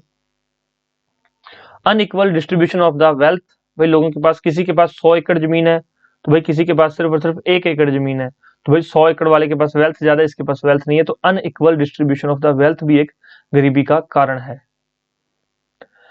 Aggregate poverty is just the sum of individual poverty, तो भाई जो समग्र गरीबी है वो एक एक गरीब को मिला के उसकी जो है बताया जाता है data. Poverty is also explained by general economy wide problem such as low capital formation, भाई जो है पॉवर्टी के कुछ और कारण हो सकते हैं, low capital formation, lack of infrastructure, कि भाई हमारे पास इंफ्रास्ट्रक्चर की कमी है, लैक ऑफ डिमांड नहीं है, pressure of the population and the lack of social welfare nets, तो भाई ये सारे भी कारण हो सकते हैं। ये जो है इंडिविजुअल कारण है, ये जो है आपके जो है एग्रीगेट कारण है। तो आप इन दोनों को ध्यान से समझ लीजिए, आंसर लिखने में बहुत हेल्प होगी, और प्रीलिम्स के कई क्वेश्चन भी इससे सॉल्व होंगे। Even today agriculture is the principal mean of livelihood and land is the primary asset of rural people, तो गांव में आज भी जो है सबसे पुश्तैनी काम क्या होता है, एग्रीकल्चर का, कि भाई हमारे पास जमीन है, थोड़ी सी जमीन पे काम कर लेंगे, अगर रोजगार नहीं मिला, अगर जॉब नहीं मिली पढ़ने के बाद भी, तो क्या करते हैं, आपने देखा होगा आजकल जो है गांव में रूरल एरियाज में पढ़े लिखे लोग भी खेती बाड़ी कर रहे हैं। क्यों? क्योंकि उनको जॉब ही नहीं मिल रही है। जॉब क्यों नहीं मिल रही? पॉपुलेशन प्रेशर इतना है। पॉपुलेशन जो है अभी आपको पता है एक्सप्लोजन हुआ था, तो उस वजह से जो है पॉपुलेशन इतनी बढ़ चुकी है कि सबको जॉब्स मिलना पॉसिबल नहीं है। तो कहीं ना कहीं जो जिसने ग्रेजुएशन कर रखी है, ग्रेजुएट अगर गांव में काम कर रहा है, उसके पास अगर 100 एकड़ है तो वो उसमें से प्रोडक्शन और बढ़ा देगा, क्योंकि वो पढ़ा लिखा है, वो नए नए मेथड्स यूज करेगा। लेकिन अगर उसके पास एक एकड़ जमीन है या 2 एकड़ जमीन है, तो वो क्या करेगा ग्रेजुएट भी। और अगर दो भाई ग्रेजुएट है और 2 एकड़ जमीन है, तो उनके हिस्से क्या आया, कुछ भी नहीं, उनकी मेहनत का भी उनको नहीं मिलेगा। तो उनके पास प्राइमरी एसेट भी यही है, जमीन, उनकी खेती बाड़ी। Ownership of land is an important determinant of material wellbeing and those who own some land have a better chance to improve their living condition. भाई जिनके पास अच्छी जमीन है, अच्छी खेती बाड़ी है, अच्छे खेत खलियान है, तो उनकी कंडीशन जो अच्छी हो जाएगी। और since independence the government has attempted to redistribute the land and has taken land from those who have large amount to distribute its to those who do not have. आपने पढ़ा था लैंड रिफॉर्म्स, याद होगा आपको। Land reforms, land reforms में क्या किया गया था, लैंड सीलिंग की गई थी। अब देखो चीजें याद है तो मजा आएगा, चीजें याद नहीं है तो फिर भूलते जाओगे। लैंड रिफॉर्म्स में क्या किया गया था, लैंड सीलिंग, कि भाई एक अपर सीमा तय कर दी कि भाई एक गांव में किसी एक परिवार के पास 100 एकड़ से ज्यादा जमीन नहीं होगी। अगर 100 एकड़ से ज्यादा है तो उसको क्या किया जाएगा, सरकार उसको एक्वायर कर लेगी, गवर्नमेंट उसको एक्वायर करके गरीबों में बांट देगी। जिनके पास जमीन नहीं है, जो काम करना चाहते हैं, तो उनके बीच में वो जमीन को क्या कर दिया जाएगा, डिस्ट्रीब्यूट किया जाएगा। लेकिन इस चीज का जो फायदा है सभी स्टेट्स में बराबर नहीं हुआ, इस चीज का फायदा कुछ एक स्टेट्स में हुआ था, तो आपको मैंने पढ़ाया था। ठीक है, इसमें यही सारी चीजें लिखी हुई हैं और आप उसको थोड़ा सा पढ़ लेना। Most members of scheduled caste and scheduled tribes are not able to participate in the emerging employment opportunities in different sectors of the urban and the rural economy as they do not have the necessity, knowledge and skill to do so। वो आपको पता है SC STs को सरकार ने reservation दे रखी, क्यों? क्योंकि भाई वो इतना गरीब तबका, इतने गरीब लोग हैं, इतने पिछड़े हुए लोग हैं, वो उनको पता ही नहीं, उनको रहने सहने का भी नहीं पता है। तो अगर एक SC फैमिली को, एक SC फैमिली मेंबर को जॉब मिलेगी, इस एक SC फैमिली मेंबर को जॉब मिल जाए, मान लो एक ऐसी फैमिली है, इनको रहने सहने का नहीं पता, ये किसी तरह से पढ़ पढ़ा के कर करा के इन्होंने 10th क्लियर कर ली, 10वीं तक पढ़ लिया, उसके बाद इसको जो है जॉब मिल गई, गवर्नमेंट जॉब, चाहे पियून की जॉब मिल गई हो, 1 मिनट के लिए मान लीजिए पियून की जॉब मिल गई इसको, तो भाई इसके परिवार में अब रेगुलर इनकम हो गई। ये जो SC का स्टूडेंट है या जो SC से यहाँ से निकल के आया बंदा, शेड्यूल्ड कास्ट से या शेड्यूल्ड ट्राइब से, कोई भी हो सकता है, अब ये जब पीएन है किसी गवर्नमेंट सेक्टर में, तो ये देखता है कि भाई जो लोग हैं वो अपने बच्चों को कैसे प्राइवेट स्कूल में पढ़ा रहे हैं। अगर किसी को कोई थोड़ी बहुत तबीयत खराब होती है, कुछ भी होता है, तो अच्छे हॉस्पिटल में उनका इलाज करवा रहे हैं। तो जितनी इसकी समर्था होगी, जितना इसके पास पैसा होगा, तो ये उतना ही क्या करेगा, अपने बच्चों की एजुकेशन पे लगाएगा, अपने बच्चों के शौक पूरे करने में लगाएगा। कि मुझे तो नहीं पता था उस टाइम पे, भाई मैं तो 10th पढ़ के ही हट गया था, 10th पढ़ के छोड़ दिया, हालातों ने छुड़वा दिया। भाई आप कम से कम 12th तो करो। भाई जो ये पीएन है ये अपने बच्चों को 12th करवाएगा, क्योंकि इसने देखा है कि मैं जिस ऑफिस में पीएन लगाऊं उसमें जो क्लर्क है वो 12th पास है और उसकी सैलरी मेरे से अच्छी है, वो जो है हमेशा चेयर पे बैठ के काम करता है और मुझे जो है खड़े रहना पड़ता है। तो भाई ये अपने बच्चों को क्लर्क लेवल तक लेके जाएगा। फिर जो SC ST का बच्चा क्लर्क लग जाएगा, वो देखेगा कि भाई क्लर्क है तो किसी डिपार्टमेंट में, किसी IAS, किसी SDM के ऑफिस में उसको काम मिलेगा, तो वो देखेगा कि भाई SDM की, IAS की कितनी मतलब अच्छी रेपुटेशन है, वो कैसे चीजों को सुधार सकते हैं। तो फिर ये अपने बच्चों को इस तरफ लेके जाएंगे। तो सरकार ने इसलिए इनको लिए जो रिजर्वेशन का प्रावधान किया, क्योंकि ये बहुत पिछड़े हुए लोग हैं, इनको जो है रहने सहने में काफी परेशानी आती थी, ये अपनी बेसिक नेसेसिटीज को भी पूरा नहीं कर पाते थे। इसलिए जो है सरकारों ने OBCs के लिए, SC STs के लिए रिजर्वेशन का प्रावधान किया है। काफी स्टूडेंट्स जो है इसके खिलाफ भी जो है बोलते हैं कई बार कि रिजर्वेशन क्यों की गई है। लेकिन एक चीज आप बड़े ध्यान से समझिए, जनरल कैटेगरी के अंदर जो जनरल में अकाउंट होते हैं वो यही कहते हैं कि भाई ये जो हमारी जॉब्स हैं, ये SC ST हमारी जॉब्स छीन लेते हैं। लेकिन आप लोगों ने कभी ये नहीं जानने की कोशिश की कि ये रिजर्वेशन क्यों की गई है। अगर आप ये चीजें ध्यान से समझ जाएंगे ना, तो आप कभी इस चीज से मतलब नफरत नहीं करेंगे कि रिजर्वेशन क्यों की गई है। रिजर्वेशन इसलिए की गई है, सरकार का काम क्या होता है कि भाई लोगों की भलाई करना, और ये भी कहीं ना कहीं भारत के लोग हैं। अब एक बच्चा जिसके पेरेंट्स जो है, पेरेंट्स मान लो टीचिंग एजुकेशन में टीचर्स हैं, एक एग्जांपल से समझिए, उनकी सैलरी है 35K 35K दोनों की, पर मंथ कितनी आ रही है, 70,000 सैलरी आ रही है, दोनों ही ये गवर्नमेंट टीचर है। 70,000 आ रही है सैलरी। अब एक स्टूडेंट है, वो प्राइवेट स्कूल में पढ़ा है, शुरू से ही उसने प्राइवेट स्कूल में स्टडी की है, प्लस कॉलेज भी प्राइवेट कॉलेज, अच्छे कॉलेज से पढ़ के आया है वो। उसके बाद किसी प्राइवेट कोचिंग इंस्टीट्यूट से उसने जो है कोचिंग ले ली है। अब ये स्टूडेंट है, इसका जो एक डेवलपमेंट लेवल होगा, जो एजुकेशन लेवल होगा, ये टॉप लेवल में आएगा बच्चा। ये हमेशा ही टॉप करेगा। इसने स्कूल में भी टॉप किया क्योंकि भाई इसको बेसिक नेसेसिटी सारी मिल रही थी। जो किताब मांगी उसको किताब मिल गई, जो उसने और कोई चीज मांगी तो उसको वो मिल गई। और दूसरी साइड जो SC ST के स्टूडेंट होते हैं, ये किस पे निर्भर रहते हैं कि भाई गवर्नमेंट स्कूल में जाएंगे, जो किताबें मिलेंगी गवर्नमेंट स्कूल के अंदर, जो किताबें गवर्नमेंट प्रोवाइड करवाएगी। कई बार क्या होता है कि गवर्नमेंट के पास स्टॉक लिमिटेड होता है। अब ये जो बच्चा है, इसको अच्छा खाना दिया गया, मतलब टिफिन पैक करके भेजते थे। कई बार तो क्या, इनको छोड़ने और लाने के लिए ड्राइवर की सुविधा भी की गई। अब ये जो बच्चा है, पता नहीं कैसे पहुंच पाता है, पैदल जाता है, इसके पास यूनिफॉर्म है भी या नहीं, इसको यूनिफॉर्म स्कूल से मिल रही है। और ये मिड डे मील से जाके अपना जो ब्रेकफास्ट है या जो लंच है वो मिड डे मील स्कीम से कर रहा है। मतलब परिवार के इतने गरीब हैं कि इसको खाना भी प्रोवाइड नहीं करवा पा रहे। स्कूल से किताबें मिल जाती हैं। कई बार क्या होता है, गवर्नमेंट क्या करती है, स्टॉक लिमिटेड है तो क्या बोलेंगी कि जो 8th क्लास के बच्चे हैं, जिन्होंने अभी 8th पास की है, वो अपनी 8th की पुरानी किताबें 7th क्लास के जो अभी स्टूडेंट पास आउट हुए हैं, जो अभी 8th में आए हैं, उनको दे दो। तो मतलब इनकी पुरानी किताबें पढ़ के उसमें से क्या होता है, कुछ उनको मिलती है, कुछ नहीं मिलती। तो पता नहीं वो किस तरह से जो है 10th करते हैं, किस तरह से वो ग्रेजुएशन करते हैं, नहीं पता उनको कि किन किन सिचुएशन से। आप लोग जो है, जो ये बच्चा है, ये कभी समझ नहीं पाएगा इनकी प्रॉब्लम्स को। अगर आप इनके बारे में थोड़ा बहुत डीप स्टडी करोगे ना, तो आपको समझ आएगा कि इनकी जो है हालत इतनी बुरी है। और उसके बाद क्या होगा, अब ये बच्चा है, इसको मतलब मुश्किल से 33% पासिंग मार्क्स ही एक्वायर कर पाया। स्कूल में भी मुश्किल से पास हो पाया, कॉलेज में भी मुश्किल से पास हुआ, कोचिंग लेने के नाम पे तो भाई इसके पास कुछ भी नहीं था। तो अब इस बच्चे को 100 में से इसके आ रहे हैं 100 में से 90 मार्क्स, और इस बच्चे के आ रहे हैं 100 में से मुश्किल से 33 नंबर आ रहे हैं। तो भाई इसको भी तो जॉब का हक है। तो इसलिए सरकार ने क्या कर दिया, रिजर्वेशन कर दी कि भाई SC ST के लिए रिजर्वेशन है। ये सीट्स जो है 5 4 10 जो भी सीट्स है, इनके लिए रिजर्व कर दी कि भाई अगर कोई SC का बच्चा पढ़ के ये सारी सिचुएशन को पार करके यहाँ तक पहुंच गया, तो फिर उसको जो है जॉब का हक दिया जाए, ताकि ये अपनी फैमिलीज को सपोर्ट कर सके। तो इसलिए रिजर्वेशन का प्रावधान हमारे संविधान में किया गया BR अम्बेडकर जी के द्वारा। तो पॉलिटी में आपको अच्छे से मैंने कवर करवाया है, आपको पता है। तो मैंने यहाँ पे इसलिए करवा दिया क्योंकि कुछ स्टूडेंट्स जो है पॉलिटी का उन्होंने एनरोल नहीं किया हुआ कोर्स, वो सिर्फ और सिर्फ इकोनॉमी कोर्स में एनरोल्ड है, तो फिर उनको इस चीज के बारे में पता नहीं होगा। तो थोड़ा सा मैंने यहाँ पे टाइम निकाला है, तो उसके लिए सॉरी, मैंने पॉलिटी का टॉपिक यहाँ पे दिया है। बट ये आपकी समझ के लिए बहुत जरूरी है। गरीबी को दूर करने के लिए रिजर्वेशन कहीं ना कहीं एक फैक्टर है। गरीबी को दूर करने के लिए अगर आपसे कोई पूछे तो कहिए, ये जो लिखना आप लिख दीजिए कि रिजर्वेशन भी एक बहुत अच्छा फैक्टर है सरकार का, ये एक अच्छा कदम है, ये एक सराहनीय कदम है। नेक्स्ट देखिए इसमें, ए लार्ज सेक्शन ऑफ, अब उस पहले क्या था, हम गांव के बारे में पढ़ रहे थे, रूरल इकोनॉमी के बारे में। अब देखिए अर्बन पुअर के बारे में।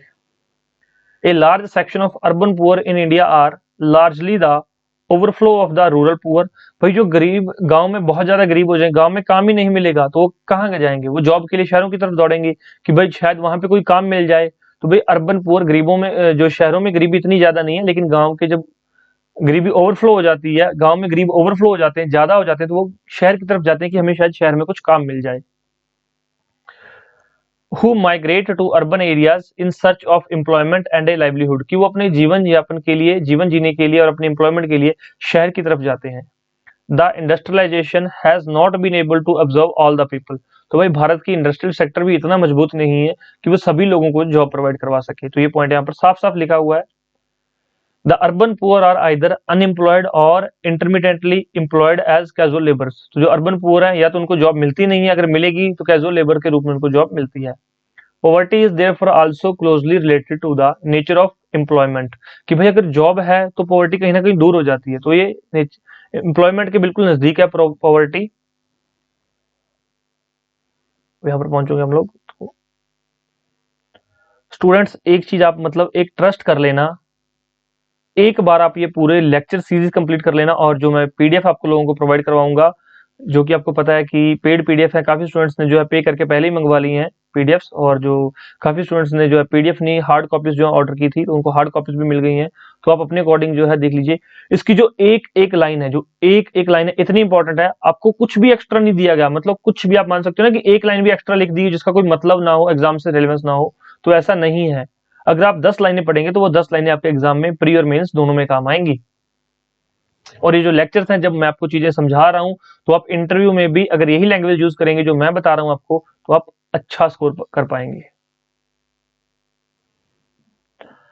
अनएम्प्लॉयमेंट और under employment and the casual and intermittent nature of work in both rural and urban areas that compels indebtedness in the turn and reinforcement of poverty। भाई है क्या कि भाई ये क्या करते हैं, एक ऐसा बंदा है, एक ऐसा परिवार है, दो परिवार हैं, एक परिवार ए है, ये गांव से है रूरल, और एक बी परिवार, ये फैमिली है जो कि है अर्बन। अब इनको जो है वीक में 4 दिन तो काम मिल जाता है, 4 डेज इसको भी काम मिल जाता है, बाकी 3 दिन इनको काम नहीं मिल पाता। तो ये क्या करते हैं कि भाई इनके पास थोड़ी बहुत जो है प्रॉपर्टी है, कोई इन्होंने पहले इनके पास दादा परदादा की प्रॉपर्टी होगी, थोड़ी बहुत है, बहुत ज्यादा नहीं है। तो इन्होंने क्या किया कि ये प्रॉपर्टी इन्होंने गिरवी रख के बाकी 3 दिन के लिए अपना खाने का इंतजाम किया कि भाई हमें थोड़ा ऋण दे दो ताकि हम काम करेंगे, आपको चुका देंगे। भाई गरीबी में क्या होता है, अगर गरीब आदमी ऋण लेता है, गरीब आदमी अगर लोन लेता है तो वो चुका नहीं पाता, क्योंकि उसके कई बार बीमारी के कारण गरीब सोचता है कि ठीक है मैं 300 रुपए कमा रहा हूं तो मैं लोन चुका दूंगा, वो अपनी सारी जो है कैलकुलेशन करके रखता है। लेकिन कोई अनहोनी हो जाए, बारिश आ गई, जॉब कई दिन काम ही नहीं मिला, जिस सेक्टर में वो काम कर रहा था उसकी डिमांड खत्म हो गई, जिस फैक्ट्री में वो काम कर रहा था वो फैक्ट्री बंद हो गई, तो ऐसा कोई भी कारण कहीं ना कहीं जो ये छोटे मोटे कारण होते हैं ये गरीबों को ज्यादा इफेक्ट करते हैं, ज्यादा हैम्पर करते हैं।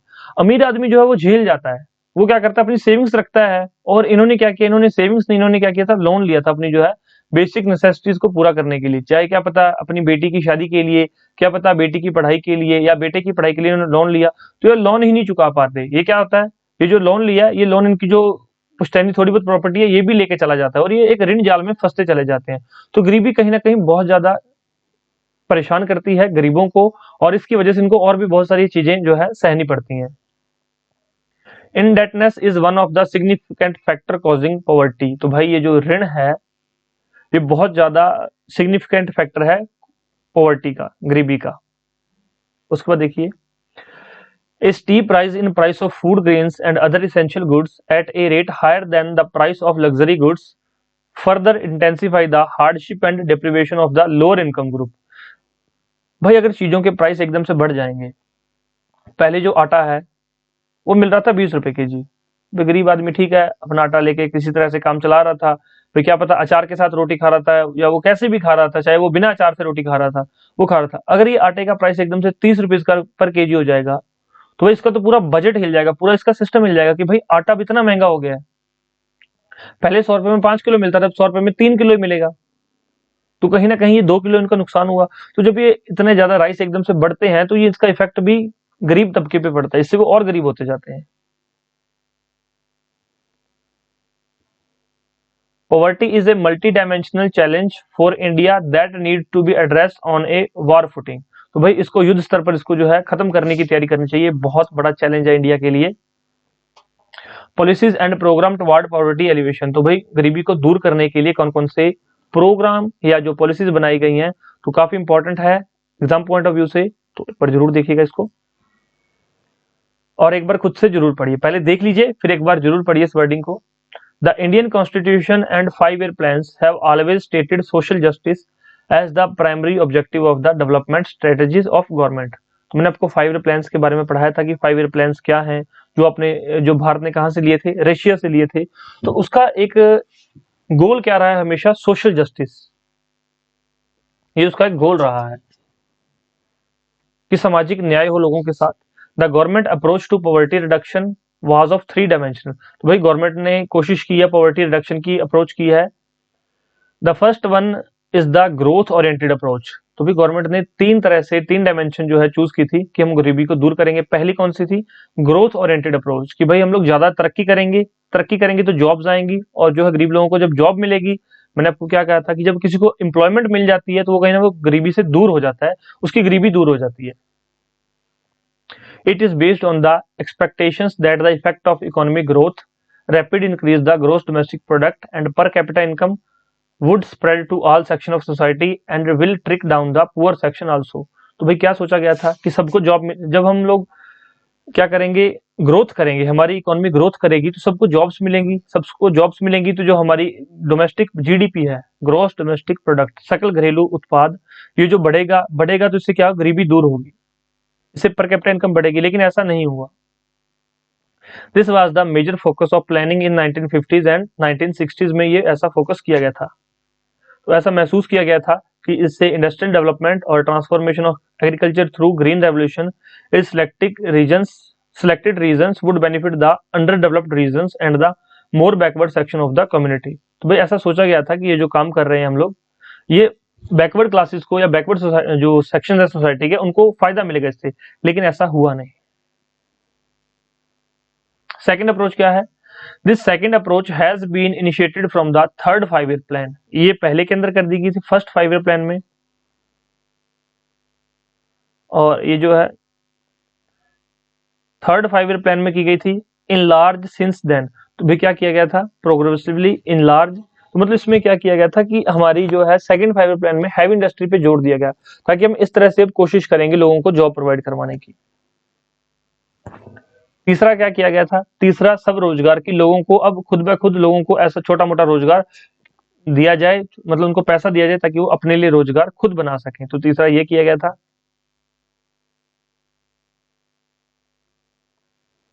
देखिए यहाँ पे आगे देखते हैं। और तीसरी अप्रोच में मतलब कि खुद से या तो रोजगार पैदा कर सके या फिर जो उनकी बेसिक नेसेसिटीज हैं वो प्रोवाइड की जाए।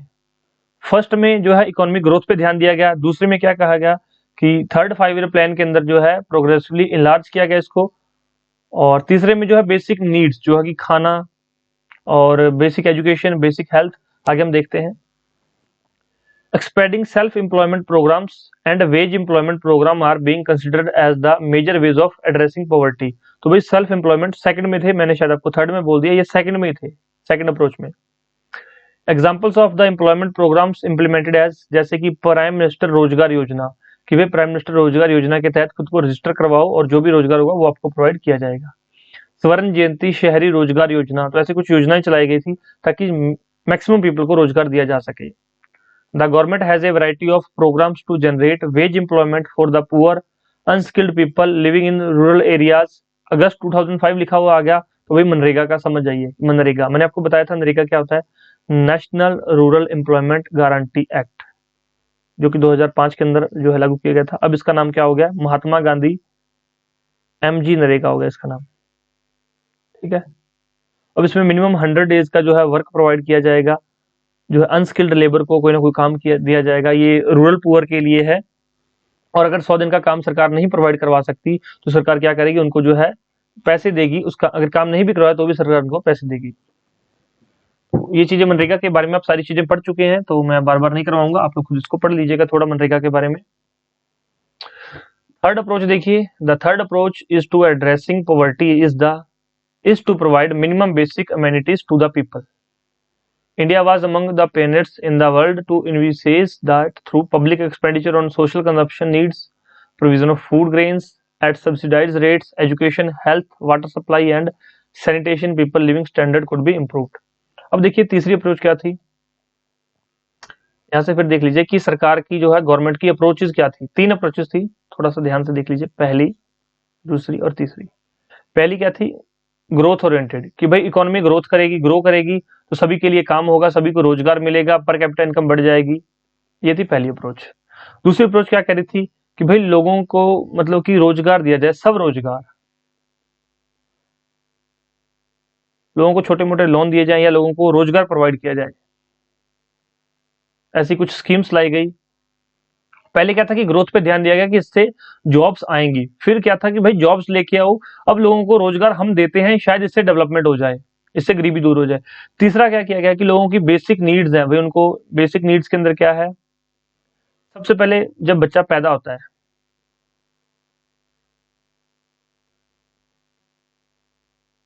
जब बच्चा पैदा होता है उस टाइम पे क्या होता है, सबसे पहले उसकी हेल्थ पे ध्यान देना होता है। और जब बच्चा पैदा नहीं होता उससे पहले अगर जो बच्चे की मदर है उसको भी कुछ मतलब कि पौष्टिक खाना मिलेगा, पौष्टिक आहार मिलेगा, न्यूट्रिशन फूड मिलेगा, तो ही बच्चा स्वस्थ पैदा होगा। अदरवाइज बच्चे में जान कहाँ से आएगी? बच्चा तो वैसे ही पैदा होते मर जाएगा, वो इस एनवायरनमेंट में सर्वाइव ही नहीं कर पाएगा। तो बच्चा पैदा होने से पहले बच्चे की माँ के लिए एक खाना या माँ के लिए थोड़ी हेल्थ फैसिलिटी प्रोवाइड की जाए ताकि बच्चा स्वस्थ पैदा हो। पहली चीज ये हो गई। दूसरी, बच्चा पैदा होगा उसके लिए उसको कोई प्रॉब्लम ना हो, उसकी जो है बीमारियों से उसको दूर रखा जाए, तो बच्चे को बचाया जाए। हेल्थ हो गया। फिर बच्चा पैदा होगा उसके लिए एजुकेशन, साफ पानी पीने के लिए पानी, अब रहने के लिए घर है तो ठीक है, नहीं तो खाना तो कम से कम दिया जाए। एजुकेशन से पहले हेल्थ, हेल्थ के बाद फूड और वाटर, और उसके बाद एजुकेशन। तो इस तरह से सिस्टम में चीजें प्रोवाइड की जाती हैं, सरकार कर भी रही है। 3 major programs that aim at improving the food and nutritional status of the poor are the public distribution system, PDS system आप लोग पढ़ के आए हैं पहले पीछे, तो आपको याद होगा पूरा, मैं फिर से नहीं करवाऊंगा आपको। यहाँ पर पूरा देखिए साफ साफ लिखा हुआ सामने। उसके बाद दूसरा है पोषण अभियान, तीसरा है मिड डे मील स्कीम, जो कि मिड डे मील स्कीम क्या है कि गवर्नमेंट स्कूल्स के अंदर बच्चों को दोपहर में खाना दिया जाता है कि बच्चे घर से खाना नहीं लाएं, तो बच्चे स्कूल में आए तो उनको मिड डे मील में जो है मिड डे मील स्कीम बोला जाता है कि जो आधी छुट्टी होती है स्कूल में, गवर्नमेंट स्कूल्स में, तो हाफ टाइम में उनको जो है खाना दिया जाता है। इससे दो चीज होती है, एक तो बच्चा खाना खाने के लिए, जो गरीब परिवार से बच्चा वो खाना खाने के लिए स्कूल आ जाता है कि ठीक है, और नहीं तो खाना तो मिलेगा ही एक टाइम का। दूसरा क्या होता है कि भाई वो बच्चा खाना खाने है तो उसको हमने क्या कर दिया, पढ़ा दिया आपने। जब पढ़ा दिया तो उसको, अगर कुछ बच्चा पढ़ने वाला है, समझने वाला है, तो वो पढ़ाई करके बहुत आगे जा सकता है। प्रधानमंत्री ग्राम सड़क योजना and Valmiki Ambedkar Awas Yojana attempt in developing infrastructure and the housing condition, तो ये दो और गवर्नमेंट स्कीम्स हैं। प्रधानमंत्री ग्राम सड़क योजना, भाई जो छोटे मोटे गांव है, दूर दराज के तबके हैं जहां पर सरकार की पहुंच नहीं है या जिनकी पहुंच शहर तक नहीं लोगों की, तो उनको प्रधानमंत्री ग्राम सड़क योजना से जोड़ा गया। ये रहने के लिए घर प्रोवाइड करवाए गए। The government also has a variety of other social security programmes, कौन कौन से हैं, to help a few specific groups, तो भी सरकार के कुछ और भी प्रोग्राम्स हैं, कौन कौन से देखो। National social assistant programme,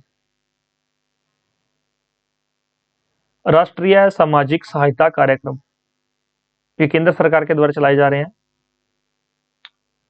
is one such programme initiated by the central government. Under this programme elderly people who do not have anyone to take care of them are given a pension to sustain themselves। भाई जो बुजुर्ग लोग हैं, जो Elder लोग हैं, उनकी अगर देखभाल करने के लिए कोई नहीं तो उनके लिए क्या किया, पेंशन की सुविधा की गई। पेंशन की सुविधा उनको दी गई कि उनको पेंशन मिलेगी। Poor women who are destitute and widows are also covered under this scheme, तो मतलब कि इन लोगों को भी इसके अंदर जो है कवर किया गया। सिंस 2014 स्कीम कॉल्ड प्रधानमंत्री जन धन योजना एक शुरू किया गया था। Is available in which people in India are encourage to open bank accounts, तो भाई प्रधानमंत्री जन धन योजना के तहत लोगों को खाता खुलवाने के लिए जो है इनकरेज किया गया। बिसाइड प्रोवाइडिंग सेविंग हैबिट्स, भी थोड़ा बहुत उसमें सेविंग करो। This scheme in the transfer of the all benefits of government schemes and subsidise to account holders directly, subsidies to account holder directly. Each bank account holder is entitled to rupees 1 to 2 lakh accidentally insurance cover। तो भाई क्या हुआ कि 2014 में प्रधानमंत्री जन धन योजना के तहत खाते खोले गए। खाता खोलने से क्या है, अब तो डायरेक्ट बेनिफिट ट्रांसफर डीबीटी देने लग गए, और जो सब्सिडीज है वो डायरेक्ट अकाउंट में आने लग गई। और खाता खोलने से क्या हो गया कि भाई खाता खुलवाया है तो अगर थोड़ा बहुत भी कोई कमा रहा है तो उसको सेविंग की हैबिट हो जाए। ये खाता इसलिए खोला गया था। अब आप एक चीज समझिए, एक परिवार है, एक परिवार के अंदर एक फैमिली है। फैमिली में हस्बैंड वाइफ दो हैं, हस्बैंड और वाइफ दो लोग हैं, और इनके दो बच्चे हैं, दो चिल्ड्रन हैं इनके पास। ये दोनों काम करते हैं 200 रुपए पर डे, कहीं लेबर का काम करते हैं, तो ये दिन में 400 रुपए कमा रहे हैं, डेली 400 कमा रहे हैं। 400 में से दिन में 200 रुपए का ये राशन ले लेते हैं, और 200 रुपए इनके जो है, ये डेली 200 का राशन लेते हैं और खा लेते हैं, 200 इनके सेव हो जाते हैं, तो 5 दिन में इनके 1000 रुपए हो गए। अगर इनको ये 1000 इनके बच्चों को दिखते रहेंगे, या 1000 इनके पास सामने इनके दिखते रहेंगे, तो ये कहीं ना कहीं क्या कर देंगे, अपना स्टैंडर्ड बढ़ा लेंगे कि भाई पहले हम लोग 200 रुपए का खाना खा रहे थे दिन में, अब क्या कर देते हैं 250 रुपए का खाना शुरू कर देते हैं। तो भाई इनकी सेविंग है ये भी चली जाएगी। और अगर एक टाइम पे इनका कोई बच्चा बीमार हो गया तो भाई फिर वो बच्चा मर जाएगा, बिना किस वजह से मर जाएगा कि उसको इलाज नहीं मिल पाएगा। इलाज क्यों नहीं मिल पाएगा कि भाई अब हस्बैंड वाइफ दो लोग हैं, एक बंदा बच्चे को हॉस्पिटल में लेके जा रहा है तो इसके 200 तो वैसे गए, अब 250 का ये खाना खा रहे हैं, तो -50 पे तो पहले चल रहे हैं, तो बच्चे के इलाज के लिए पैसा कहां से आएगा? तो इसलिए सरकार ने क्या कहा कि भाई ये थोड़ी थोड़ी सेविंग की हैबिट डेवलप करें, धीरे धीरे अपना स्टैंडर्ड ऊपर करें। ऐसे नहीं है कि 2 दिन काम किया, तीसरे दिन अच्छा खाना खाने बैठ गए, तो भाई ऐसे तो फिर गरीबी और ज्यादा गरीबी आएगी। क्योंकि हमारी सोसाइटी ऐसी है, हमारा समाज ऐसा हो गया है, आजकल एक दूसरे को देख के जो है पता नहीं कैसे मतलब कि वर्क कर रहा है। गरीब लोग जो है ज्यादा परेशान हो रहे हैं। गरीब लोग इसी वजह से और ज्यादा गरीब हो रहे हैं कि वो अमीरों को देख के अपने जो है लाइफस्टाइल को चेंज करने की कोशिश कर रहे हैं। अमीरों को देख के अपना लाइफस्टाइल चेंज मत करो, अपना स्टैंडर्ड रेज करो। पहले स्टैंडर्ड रेज करोगे तो अपने आप चीजें बदलती चली जाएंगी। सिर्फ उनको देखने से जो है ये सब नहीं होगा। तो इसलिए जो सरकार ने हैबिट डेवलप की कि क्या 1000 रुपीज अगर सेव होते रहेंगे तो ये 200 का ही खाना खाएंगे। ठीक है, धीरे धीरे इन्होंने 2 साल 3 साल ये काम करेंगे, थोड़ी बहुत सेविंग्स आ गई तो फिर ये अपना जो इनका काम बढ़ गया है। बच्चों की एजुकेशन के लिए भी पैसा चाहिए, सरकार देती है, लेकिन अगर सरकार नहीं दे पाई तो उनके लिए पैसा तो चाहिए, तो उनको सेविंग्स की हैबिट्स जो है प्रमोट की गई। ये हो गया। दूसरा भाई 1 से 2 लाख रुपए का बीमा भी है, एक्सीडेंटल इंश्योरेंस भी। काम करते वक्त अगर किसी का हाथ कट गया, पैर कट गया या कोई भी प्रॉब्लम हो गई तो उसको जो है एक्सीडेंटल इंश्योरेंस दिया जाता है। तो ये फायदे हुए कहीं ना कहीं गरीब लोगों को। तो ये पूरा चैप्टर था, बहुत अच्छे से आपने जो है कवर किया है। तो अब इसके क्वेश्चन आंसर करते हैं ताकि आपको देखते हैं क्या क्या समझ आया है। और कोशिश कीजिएगा कि जैसे ही मैं पूरा क्वेश्चन रीड आउट कर देता हूं उसके बाद वीडियो को पॉज कर लिया करो 1 सेकंड के लिए और उसका आंसर खुद से सोचा करो कि इसका आंसर क्या हो सकता है, तभी आपको मैक्सिमम बेनिफिट मिलेगा। पहला क्वेश्चन देखिए, ये लेवल 1 है, easy to moderate question. The line that separate poor and non poor, गरीब और गैर गरीब को अलग करने वाली रेखा को क्या कहते हैं? Income line, poverty line, caste line or status line? तो भाई गरीबी और अमीरी में गरीब और गैर गरीब को अलग करने वाली रेखा क्या कहलाती है? पॉवर्टी लाइन, गरीबी रेखा। आपको पता है ना 3 तरह के राशन कार्ड होते हैं, एक होते हैं बीपीएल बिलो पॉवर्टी लाइन, एक होते हैं एपीएल अबव पॉवर्टी लाइन, और एक जो बीपीएल से भी नीचे होते कौन सा है? अंत्योदय कार्ड, जिनको कि 10 किलो राशन फ्री मिलता है। तो ये चीजें भाई रिवाइज करते रहिए, जैसे मैं आपको ये सारी चीजें रिवाइज करवा देता हूँ, आप खुद को भी रिवाइज करवाया करो। और अगर आप लोग जो चाहते हैं कि सर हम एक दूसरे के साथ रिवीजन करना चाहते हैं तो मैं एक ग्रुप क्रिएट कर दूंगा, आप लोग मुझे बता दीजिए, मैं ग्रुप क्रिएट कर दूंगा। उस ग्रुप में जो है जितने भी स्टूडेंट्स इस लेक्चर्स को देखते हैं वो अपनी चीजों को एक दूसरे से शेयर कर सकते हैं। और मेंस का जो क्वेश्चन आंसर राइटिंग भी अगर करना है तो वो भी शुरू कर देंगे, लेकिन पहले एक बार आप लोग जो है सिलेबस कवर कर लो, उसके बाद आपको जो है वो भी कर देंगे, मेंस का आंसर राइटिंग भी शुरू करवा देंगे। पहले एक बार सिलेबस खत्म कर लो, पहले सिलेबस कवर हो गया सारा, चीजें समझ आ गई, रिवाइज कर ले चीजों को, रिविजन हो गई अच्छी तरह से, फिर आप उसको लिखना भी सीख जाएंगे। लिखने का तरीका कोई मुश्किल नहीं है, बस लिखने का तरीका आना चाहिए, चीजें तो आप पहले ही सारी याद कर चुके होंगे। दूसरा क्वेश्चन देखो, which of the following type of poor come under transit poor? अब जो मैंने आपको यहाँ पे देखिए, अब इसमें पूछा गया कि ट्रांजिट पुअर के अंदर कौन सी चीजें आती हैं। विच of the following type of poor comes under transit poor? वहां पे भी आपको ऐसा ही लिखा हुआ डायरेक्ट क्वेश्चन मिलेगा, लेकिन ये फोटो वहां पर आपको देखने को नहीं मिलेगी। अब यहाँ पर देखिए, एग्रीगेट पुअर, ये क्रॉनिक पुअर था, ये था ट्रांजिट पुअर। जो ट्रांजिट पुअर में कौन कौन से हैं? चर्निंग पुअर और ओकेजनली पुअर। तो यहाँ पर कौन सा है? यहाँ पर है चर्निंग पुअर। तो राइट आंसर क्या है? डी। जो चर्निंग पुअर है वो ट्रांजिट के अंदर आते हैं, और दूसरे कौन से आते हैं? Occasionally poor.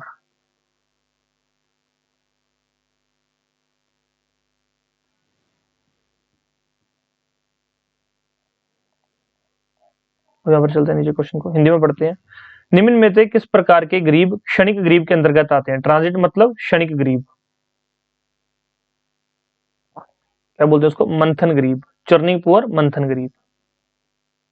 डी इसका राइट आंसर है।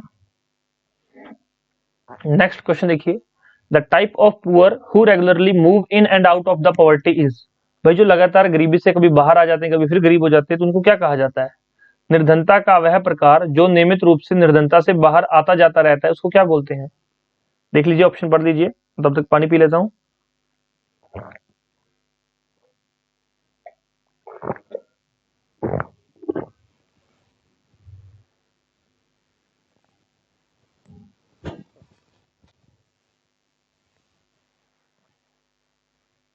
Churning poor, never poor, usually poor या ऑलवेज पुअर? तो कौन से होते हैं जो हमेशा जो बाहर और आते जाते रहते हैं गरीबी से, क्या बोलते हैं उनको? उनको बोलते हैं चर्निंग पुअर। ये ट्रांसिट पुअर के अंदर ही आते हैं। विच of the following index is developed by Amartya Sen? Amartya Sen के द्वारा कौन सा इंडेक्स जो है विकसित किया गया था? तो उनके द्वारा सेन इंडेक्स। अब आपके लिए क्वेश्चन है कि अमर्त्य सेन को जो है नोबेल पुरस्कार किस वर्ष प्राप्त हुआ था, दिया गया था? नोबेल प्राइज किस वर्ष दिया गया था? When the number of poor is estimated as proportion of people below the poverty line, it is known as। मैंने आपको कहा था कि सीधी एक ये डेफिनेशन डायरेक्ट एग्जामिनर आपसे पूछ सकता है और यहाँ क्वेश्चन में भी डाल दी गई है। जब गरीबों की संख्या का अनुमान गरीबी रेखा से नीचे के लोगों के अनुपात के रूप में लगाया जाता है तो उसको क्या कहा जाता है? इसको बोला जाता है हेड काउंट रेशियो। क्या बोलते हैं? Head count ratio. नेक्स्ट देखिए, which of the following collects consumption expenditure data on poverty in India? भाई कंजप्शन एक्सपेंडिचर का डाटा कौन कलेक्ट करता है? तो national statistical office, NSO।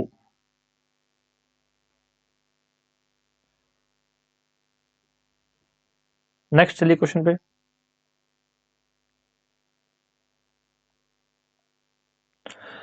Which of the following is the reason for poverty? Poverty के लिए कौन सा रीजन है नीचे दिए हुए में से? निम्नलिखित में से कौन गरीबी का कारण है?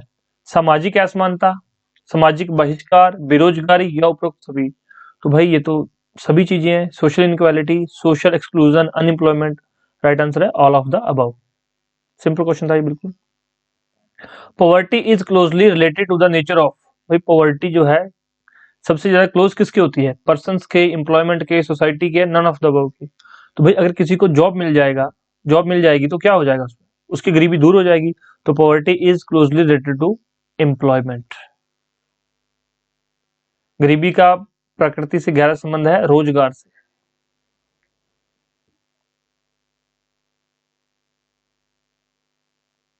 Which of the following is the self-employment program launched by the government of India? Self employment programme कौन सा है? प्रधानमंत्री जन धन योजना, प्रधानमंत्री ग्राम सड़क योजना, वाल्मीकि अंबेडकर आवास योजना या फिर स्वर्ण जयंती शहरी रोजगार योजना? तो कौन सा इसमें राइट आंसर है?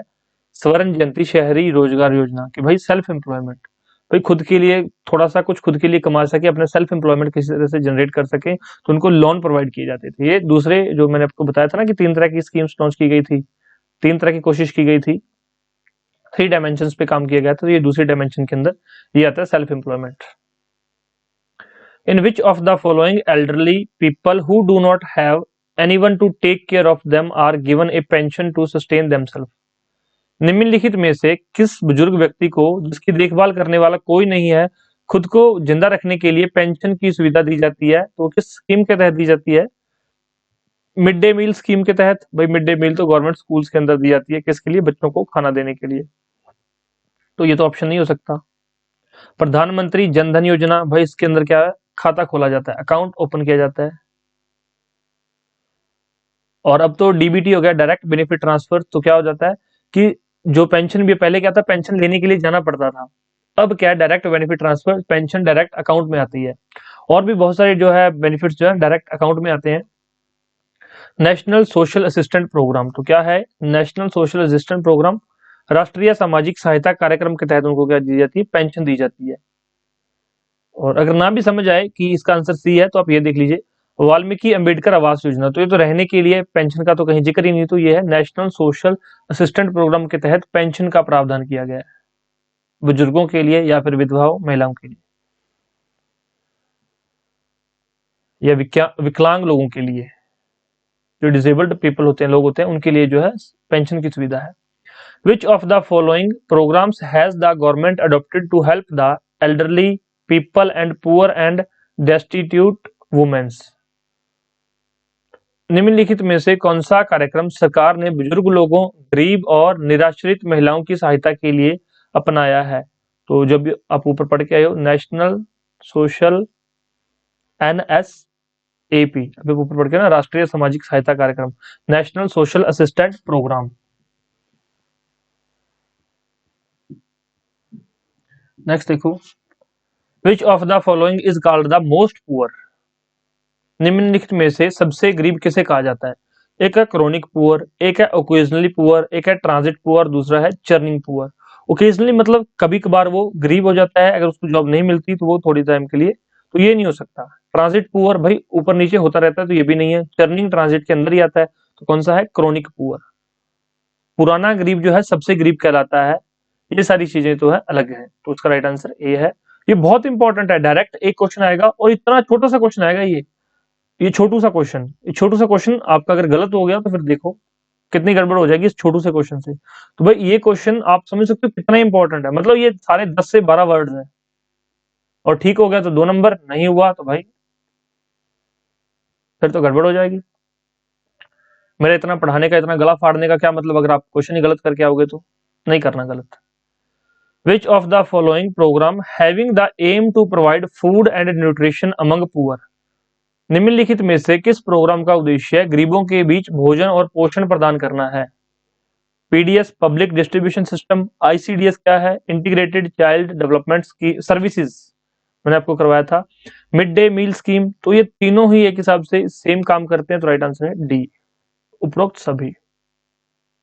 जो इंटीग्रेटेड चाइल्ड डेवलपमेंट सर्विसेज है, ये क्या है कि भाई जब एक लेडी प्रेग्नेंट होती है उस टाइम पे उसको जो है उसको हेल्थ केयर दी जाती है, और उसको time to time, I think वो अभी गवर्नमेंट स्कीम जब मैं करवाऊंगा तो शायद 600 रुपए उसको 3 बार 600 करके दिए जाते हैं कि भाई अपने लिए कुछ न्यूट्रिशनल फूड वो परचेज कर सके, ताकि वो अपने लिए कुछ खाने के लिए फल या कुछ और चीजें खरीद सके, क्योंकि उसको टाइम टू टाइम चेकअप के लिए जो है खुद ब खुद गवर्नमेंट के मतलब स्टाफ उसके पास जाता है, चाहे वो झुग्गी झोपड़ी में रहती है, चाहे वो कहीं भी रहती है, महिला प्रेग्नेंट है, अगर उसका आंकड़ा, उसका डाटा अगर गवर्नमेंट के पास पहुंच गया तो उसको जो है डॉक्टर्स खुद वहां विजिट करते हैं, या नर्सेज विजिट करती हैं, उसको टाइम टू टाइम चेकअप होते हैं उनके, और उनको ये पता नहीं ऐसे कुछ पैसे दिए जाते हैं। तो वो जब गवर्नमेंट स्कीम्स करवाऊंगा तो मैं एक्चुअल अमाउंट बताऊंगा, और कितने कितने टाइम बाद दिए जाते हैं वो भी आपको मैं बताऊंगा, तो उस चीज में निश्चिंत रहिएगा।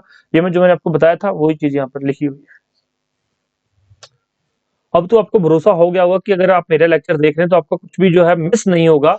हाँ, इतना है कि कुछ आगे और कुछ पीछे वो करवाया जाएगा, क्योंकि वो मुझे पता है कैसे आपको 1 2 3 4 5 6 7 8 9 10, जब आप लोग स्कूल में गए थे पहली बार तो आपको ये तो नहीं पता था ना कि 1 के बाद 2 लिखना है, 2 के बाद 3 लिखना है, 3 के बाद 4 लिखना है।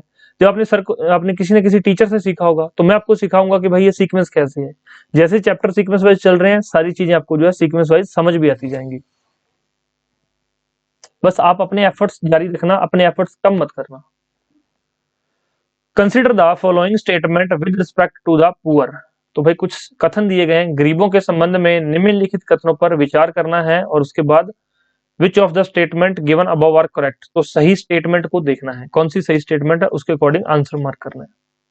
The poor lack basic literacy and skills and hence have very limited economic opportunities, तो भाई जो गरीब है उनके पास लिटरेसी एजुकेशन नहीं होती, बुनियादी साक्षरता नहीं होती है, कौशलता की कमी होती है, और इसके पास इसलिए उनके पास बहुत ही सीमित आर्थिक अवसर होते हैं, उनके पास इकोनॉमिक अपॉर्चुनिटीज बहुत कम होती हैं। अब भाई जिसके पास पढ़ाई नहीं है, कोई काम स्किल्ड काम नहीं कर सकता, वो सिर्फ क्या कर सकता है, मजदूरी कर सकता है, तो इसलिए ये सही है हमारा ऑप्शन। दूसरा देखिए, always poor and usually poor are grouped together as a transit poor, इसमें क्या कहा गया कि जो ऑलवेज पुअर है और यूजुअली पुअर है, तो दोनों को एक ही जगह ट्रांजिट किया गया, तो नहीं, ऑलवेज वाला तो भाई वो तो क्रॉनिक पुअर हो गया ना, तो हमेशा ही गरीब है, तो ये ट्रांजिट पुअर के अंदर नहीं आएगा, तो ये कट हो गया। ये क्वेश्चन तभी सॉल्व हो सकता है अगर आपके दिमाग में वो जो मैंने इमेज दिखाई थी वो है, तो पढ़ लीजिएगा, उसको अच्छे से याद कर लीजिएगा। Small farmers are example of the churning poor, तो जो छोटे फार्मर्स हैं वो चर्निंग पुअर के हैं, बिल्कुल। अगर उनकी पैदावार अच्छी हो गई तो उनके लिए थोड़ा पैसा आ जाएगा, पैदावार नहीं है तो वो गरीब रहेंगे, तो इसलिए उनको चर्निंग पुअर कहा जाता है। तो इसका right answer 1 and 3, that is D, right answer होगा D.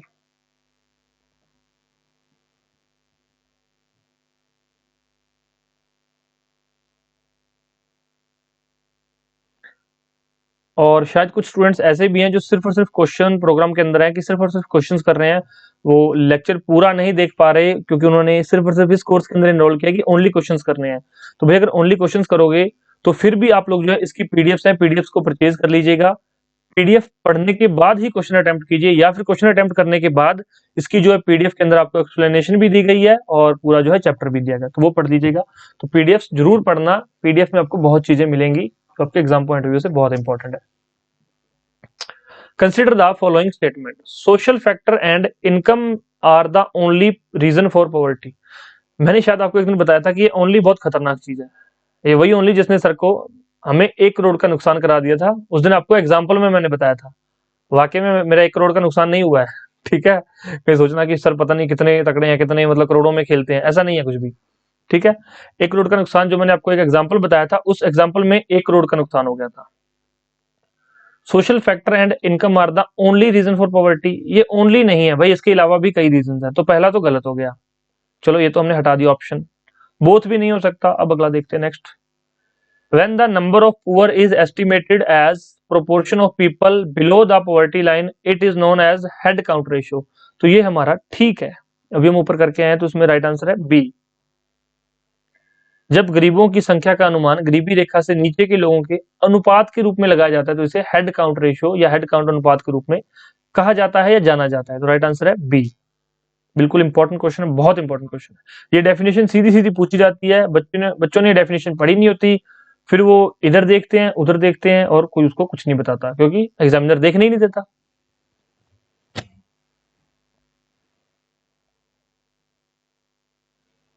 Consider the following statement, poverty can be caused due to social, economic and political inequalities. तो ये बिल्कुल ठीक ऑप्शन है कि पॉवर्टी के कई कारण हो सकते हैं, सामाजिक, आर्थिक और राजनीतिक। और इसके आगे जो है सामाजिक में अलग अलग चीजें, इकोनॉमिक में अलग अलग चीजें हैं, पॉलिटिकल में अलग अलग चीजें हैं। तो ये तीनों कारण हो सकते हैं, कैन बी कॉज्ड। इसमें ओनली नहीं लिखा हुआ, अगर ओनली होता तो फिर ये भी कट कर देते हम। Aggregate poverty is just the sum of individual poverty. सकल गरीबी व्यक्तिगत गरीबी का एक योग है। तो ये बिल्कुल ठीक है, दोनों ऑप्शन यहाँ पर। तीसरा ऑप्शन देखिए, a large section of the rural poor in India are small farmers. तो भाई रूरल पुअर का एक बड़ा जो है तबका वो स्मॉल फार्मर्स है। तो ये भी ठीक है, राइट आंसर है। तो इसमें ऑप्शन क्या होगा, सही, डी इसमें सही ऑप्शन होगा आपका। नेक्स्ट क्वेश्चन पे चलते हैं। Consider the following statement, A large section of urban poor in India is largely the overflow of the rural poor who migrate to urban areas in search of employment and livelihood। तो बिल्कुल ठीक है भाई, urban poor कहाँ से आते हैं, गांव से जाते हैं। जब गांव में जनसंख्या बहुत बढ़ जाती है, लोगों के पास काम नहीं होता, रोजगार नहीं होता, तो वो क्या करते हैं, शहर की तरफ जाते हैं। चाहे कोई पढ़ा है चाहे कोई नहीं पढ़ा हुआ, तो शहर की तरफ दौड़ता है कि कोई ना कोई काम तो मुझे शहर में जरूर मिलेगा। पहला ऑप्शन यहाँ पे ठीक है। दूसरा देखिए, industrialisation has been able to observe all the poor. Industrialisation इतनी स्ट्रांग नहीं कि सभी पुअर्स को ऑब्जर्व कर सके, तो दूसरा गलत है। अब यहाँ पर जिसमें दो हम उसको हटा देते हैं, फिर देखते हैं कि हमारा आंसर बनता है नहीं। बिल्कुल बन गया, ये आंसर बी हो गया। तो अब आप तीसरा चाहे पढ़ें या ना पढ़ें वो आपकी इच्छा है, आपने दो स्टेटमेंट से ही आंसर कर दिया। The unequal distribution of income and assets has led to persistence of poverty in India. तो ये बिल्कुल ठीक ऑप्शन है कि भाई लोगों के पास रिसोर्सेज ही नहीं है। एक के पास 100 एकड़ जमीन है, दूसरे के पास या तो जमीन है नहीं या 1 एकड़ है, तो भाई 1 एकड़ वाला 100 एकड़ का मुकाबला कैसे करेगा, कर ही नहीं पाएगा कभी भी।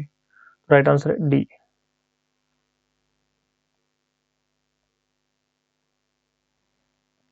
कंसिडर द फॉलोइंग स्टेटमेंट, निम्नलिखित कथनों पर विचार करना है। The growth oriented approach is based on the expectation that the effect of economic growth would spread to all section of society and will trickle down to the poor section. तो भाई ऐसा माना गया कि विकासोन्मुख दृष्टिकोण इस उम्मीद पर आधारित है कि आर्थिक विकास के प्रभाव समाज के सभी वर्गों में फैलेंगे और गरीब वर्गों तक भी पहुंचेंगे।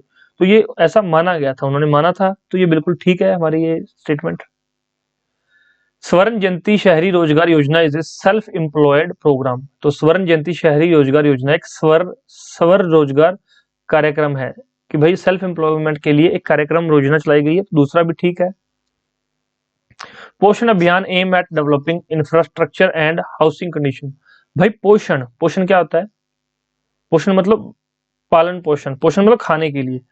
तो ये जो है इंफ्रास्ट्रक्चर तो नहीं डेवलप हो रहा इससे, हाउसिंग कंडीशन भी इससे नहीं मिल रही, तो ये तीसरा गलत है। तो राइट आंसर क्या, 1 और 2, पहला दूसरा ठीक है, तो राइट आंसर। नेक्स्ट क्वेश्चन देखिए, consider the following statement, national social assistant programme NSAP, एक पेपर में इसकी फुल फॉर्म भी पूछी गई थी। पेपर का नाम नहीं मेरे को ध्यान अभी कौन से पेपर में पूछी गई थी, लेकिन डायरेक्ट NSAP की फुल फॉर्म पूछ ली गई थी। National social assistant programme does not include women.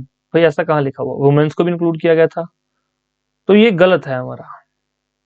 पूछा क्या गया, select the correct statement using code below. राष्ट्रीय सामाजिक सहायता कार्यक्रम में महिलाएं शामिल नहीं है, महिलाएं तो शामिल है, तो ये गलत ऑप्शन हो गया।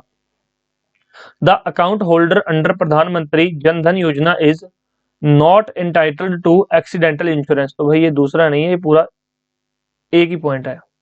द अकाउंट होल्डर अंडर प्रधानमंत्री जन धन योजना is not entitled to accidental insurance, लेकिन ऐसा नहीं है।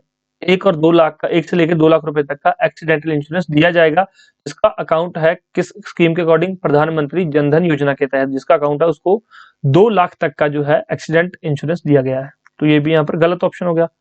तो ये दोनों स्टेटमेंट्स गलत है, तो हमारा ऑप्शन क्या है, डी। कोई भी ठीक यहाँ पे नहीं है। नेक्स्ट क्वेश्चन देखो, consider the following statement, extent of poverty is more in rural areas as compared to urban areas। शहरी क्षेत्रों की तुलना में ग्रामीण क्षेत्रों में गरीबी का विस्तार अधिक है। तो कहीं ना कहीं ये बात ठीक भी है कि जो ग्रामीण क्षेत्रों में गरीबी ज्यादा है, शहरी क्षेत्रों में कम है। तभी तो गांव से लोग शहर की तरफ भागते हैं, क्योंकि शहर में रोजगार मिल सकता है या मिलेगा।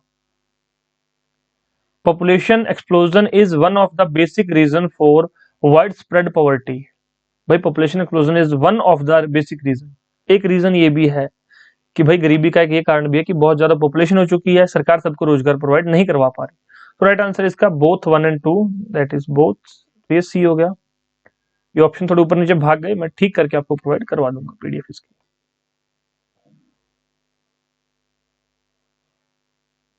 ये level 3 previous year questions, PYQ।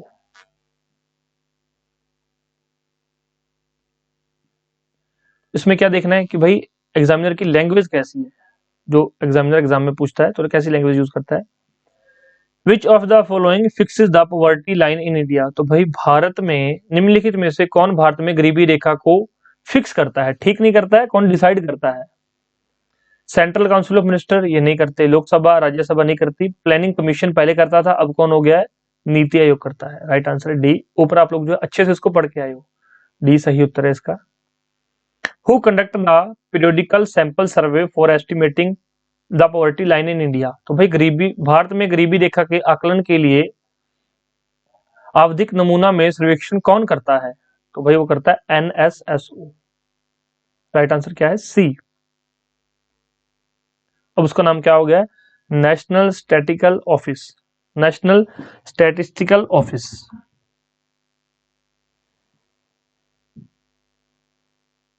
Next देखिए, poverty level in India is established on the basis of per capita income in different states, household average, household consumer expenditure।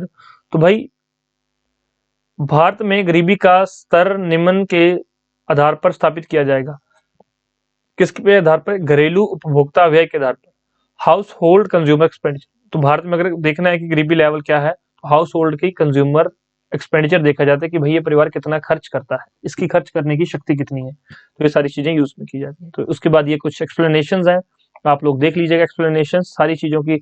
एक एक क्वेश्चन की यहाँ पर आंसर दिया गया, एक्सप्लेनेशन दी गई है कि ये दोनों स्टेटमेंट इनकरेक्ट है तो क्यों इनकरेक्ट है, अगर करेक्ट है तो क्यों करेक्ट है, सारी चीजें जो है अच्छे से लिखी होती है। लेवल 1 और 2 और 3 क्वेश्चन आपको अच्छे से समझ आ गए होंगे। अब इसके अलावा कोई डाउट है तो आप लोग हमसे पूछ लीजिएगा। भाई रिवीजन बहुत जरूरी है, मैं बार बार यही कहता हूँ आपको, रिवीजन बहुत जरूरी है। जितने एफर्ट्स मैं लगा रहा हूँ आपकी सक्सेस के लिए, इतने एफर्ट्स अगर आप खुद लगाएंगे ना तो सच में रिजल्ट बहुत अच्छा आएगा। भाई अगर रिजल्ट लेना है तो भाई पढ़ना स्टार्ट कर दो, जो मैं कहता हूँ वो फॉलो कर लो, उससे ज्यादा कुछ मत करो। ये जो पीडीएफ फाइल है ये पढ़ लो, इसके अलावा कोई किताब नहीं पढ़नी मत पढ़ो, कोई बुक नहीं खरीदनी मत खरीदो, बस ये पीडीएफ पढ़ लेना, इतना कर लेना, ठीक है। और इसके अलावा भाई अगर कोई बहुत ज्यादा क्वेश्चन प्रैक्टिस करना चाहता है कि सर ये क्वेश्चन तो आप करवा ही देते हो हमें, इसके अलावा हमें क्वेश्चन प्रैक्टिस करना है, तो भाई हमारे पास क्वेश्चन बैंक है जिसमें कि 22,000 क्वेश्चन है। आप लोगों को मैं कभी कभार बता देता हूँ, चाहिए तो आप लोग जो है परचेज कर सकते हो, आपको मिल जाएंगे। व्हाट्सएप पे मैसेज करके सारी डिटेल्स आप लोग जो है ले सकते हैं।